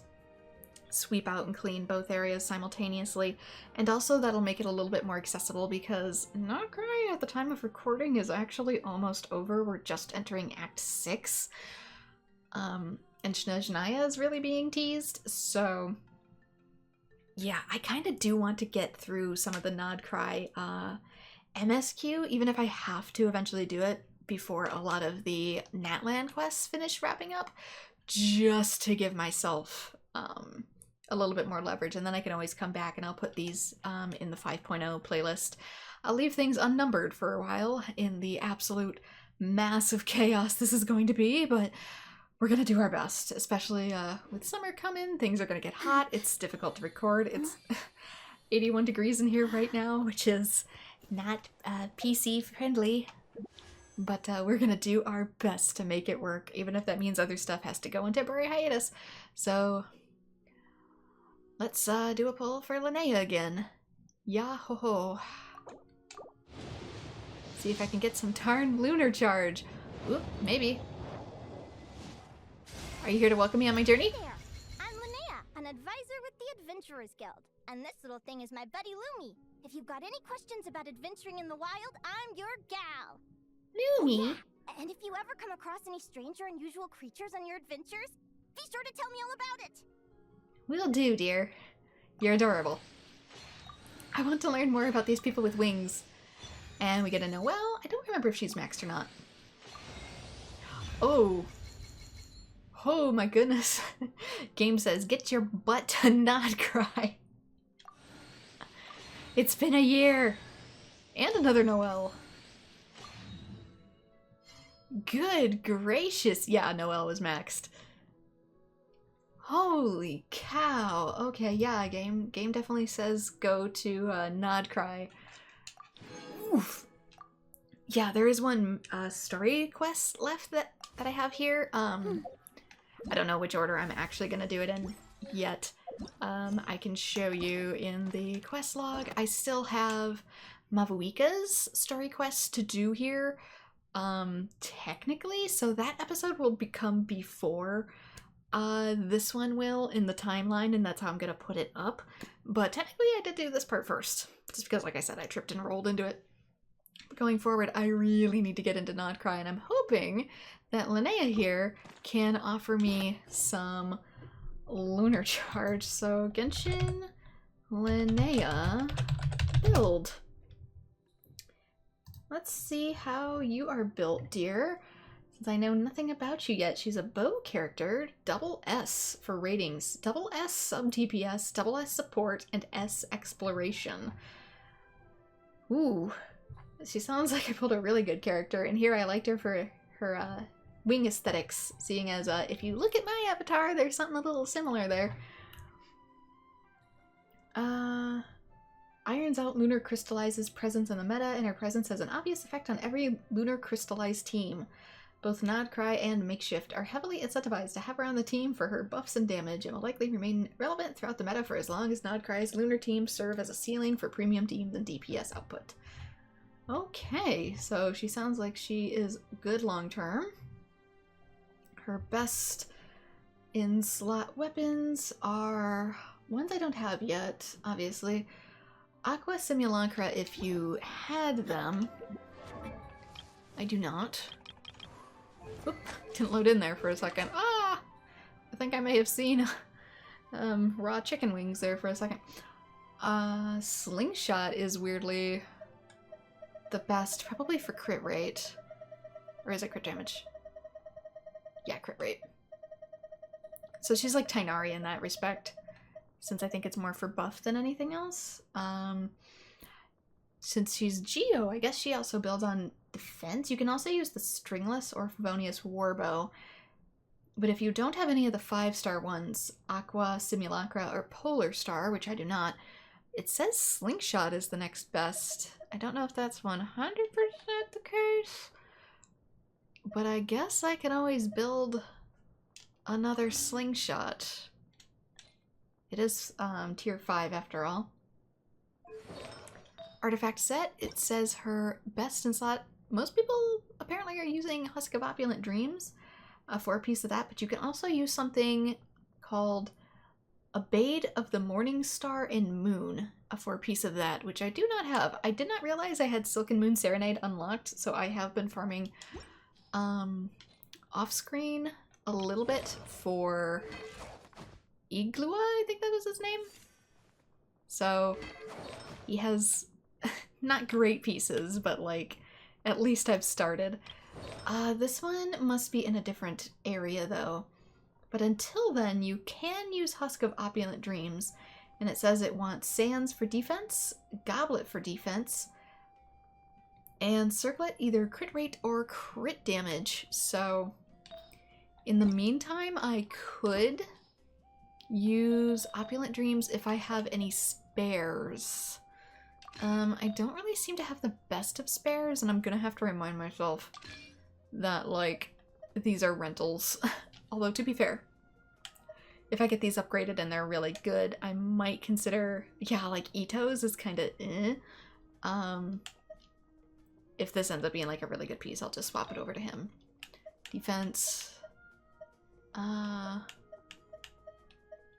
Yeah, they're not great pieces, but I might like to use her in between while I am actually in nod-krai in order to activate the things that I need, such as mechanics and potentially also puzzles. Okay, there's a defense piece. It said it wanted crit. Either rate or damage. What is this? Complete the Archon quest, a new star approaches, and reach friendship 1, 3 to 5 to launch Linnea's Naturalist Archive completion project. What is going on back there? I can't see it. Do note that you must complete all special lectures in the previous category before proceeding to the next. I don't know what that means. Each category's completion plan includes 4 regular investigation tasks and 1 special lecture. Completing all investigation tasks within that category will unlock special lectures. Upon completion of the special lectures, you'll receive cosmetic rewards. In the badge completion interface, you can change your cosmetic back page badge and choose whatever the back plate is exclusive or shared. I don't know what the heck. That must have been what was happening. Don't actually swallow the rock, apparently. Good gracious. That's a lot going on back there. Set filter. Turn that off. Confirm. Does it automatically sort? Yes, it does. Okay. So crit damage. You know, she's already on a rate up for crit. That's really good too. Energy recharge, attack. That one is crit rate. And double defense. Defense, defense, crit rate. This is probably the best one. It doesn't have energy recharge though. I don't know if she needs it. I guess we'll find out as we go. Provisional classification. They made these stand out a lot more. Oh god. You can select them to see what they mean. When unleashing elemental skill, countermeasure Lumi's battle cry, or when triggering Moondrift's harmony, Linnea gains 6 stacks of the field catalog effect for 10 seconds, max 18 stacks. When nearby party members deal lunar crystallized reaction damage, consume 1 stack of field catalog to increase the damage dealt. The increase in damage is equal to 75% of her defense. Additionally, when she uses Million Ton Crush in her ultimate power form, she can consume up to 5 stacks of field catalog. Each stack will increase the damage dealt by 150 of her defense. Now, it gave me a field catalog thing, which I was not expecting. Yeah, Linnea's Naturalist Archive. I wonder if that's part of, like, leveling her up. Her buffing capabilities scale with defense, so naturally you want to stack as much defense as you can to effectively increase your party's lunar crystallized damage. In addition, both Linnea herself and Lunar Crystallize are able to deal crit hits, giving Linnea a reason to invest into a consistent 1-to-2 crit ratio. Okay. Buffs max at about 2,000 defense, which is her first baseline. Anything above that greatly expounds on her damage and is welcome to have. Best artifacts, talent priorities. Don't really need to worry about that. Artifact priority, if you don't have any of those, it says you can use the instructor set, which with defense, which I don't know about that. I feel like there's other ones that would work better, but whatever. Signature bows, best free-to-play weapon, crystallized teams. Works really good with Zabai, Columbina, Iluga, Goro, and Aino. Sub-DPS teams. Yeah, it really pairs her well with Columbina. I wonder if she would work well with Ito. It says she does. Although for sub-DPS it does Columbina. Although I am wondering if you can probably swap that for Aino. Just to have the crystallize. Constellation and effects. Best constellation rating and explanation. C1 increases damage dealt across 6 to 8 stacks of field catalog, dealing increased lunar crystallized damage with normal elemental skill using 1 stack each. Can consume 5 stacks of field catalog to improve special elemental skill front load damage. It says it is a 3-star effect to get her C1. C2 is kind of only 2 stars, and then C4 is only 2 stars. So I guess C1's really good to have. C2 solidifies itself to be her best constellation, providing bonus crit damage to all members in the party. On the way there, C1 allows her to provide charges of field catalog, which increases the lunar crystallized damage dealt from any source by a portion of her defense. This is already a sizable increase to overall damage. I won't unlock it just yet because I want to learn more about how it works. I'm always a little wary with brand new characters about unlocking constellations just because of the whole Bennett thing. But there we go. We're technically all set and ready to head to nod-krai, even if things get a little messy in the in-between. So for now, this is where I'm going to call it and have to seriously edit it. So thank you so much to everyone who has joined. Like and subscribe if you would like to see more Genshin Impact. We're heading to nod-krai in what is next time for you. And I hope to see you all in future videos. Bye-bye.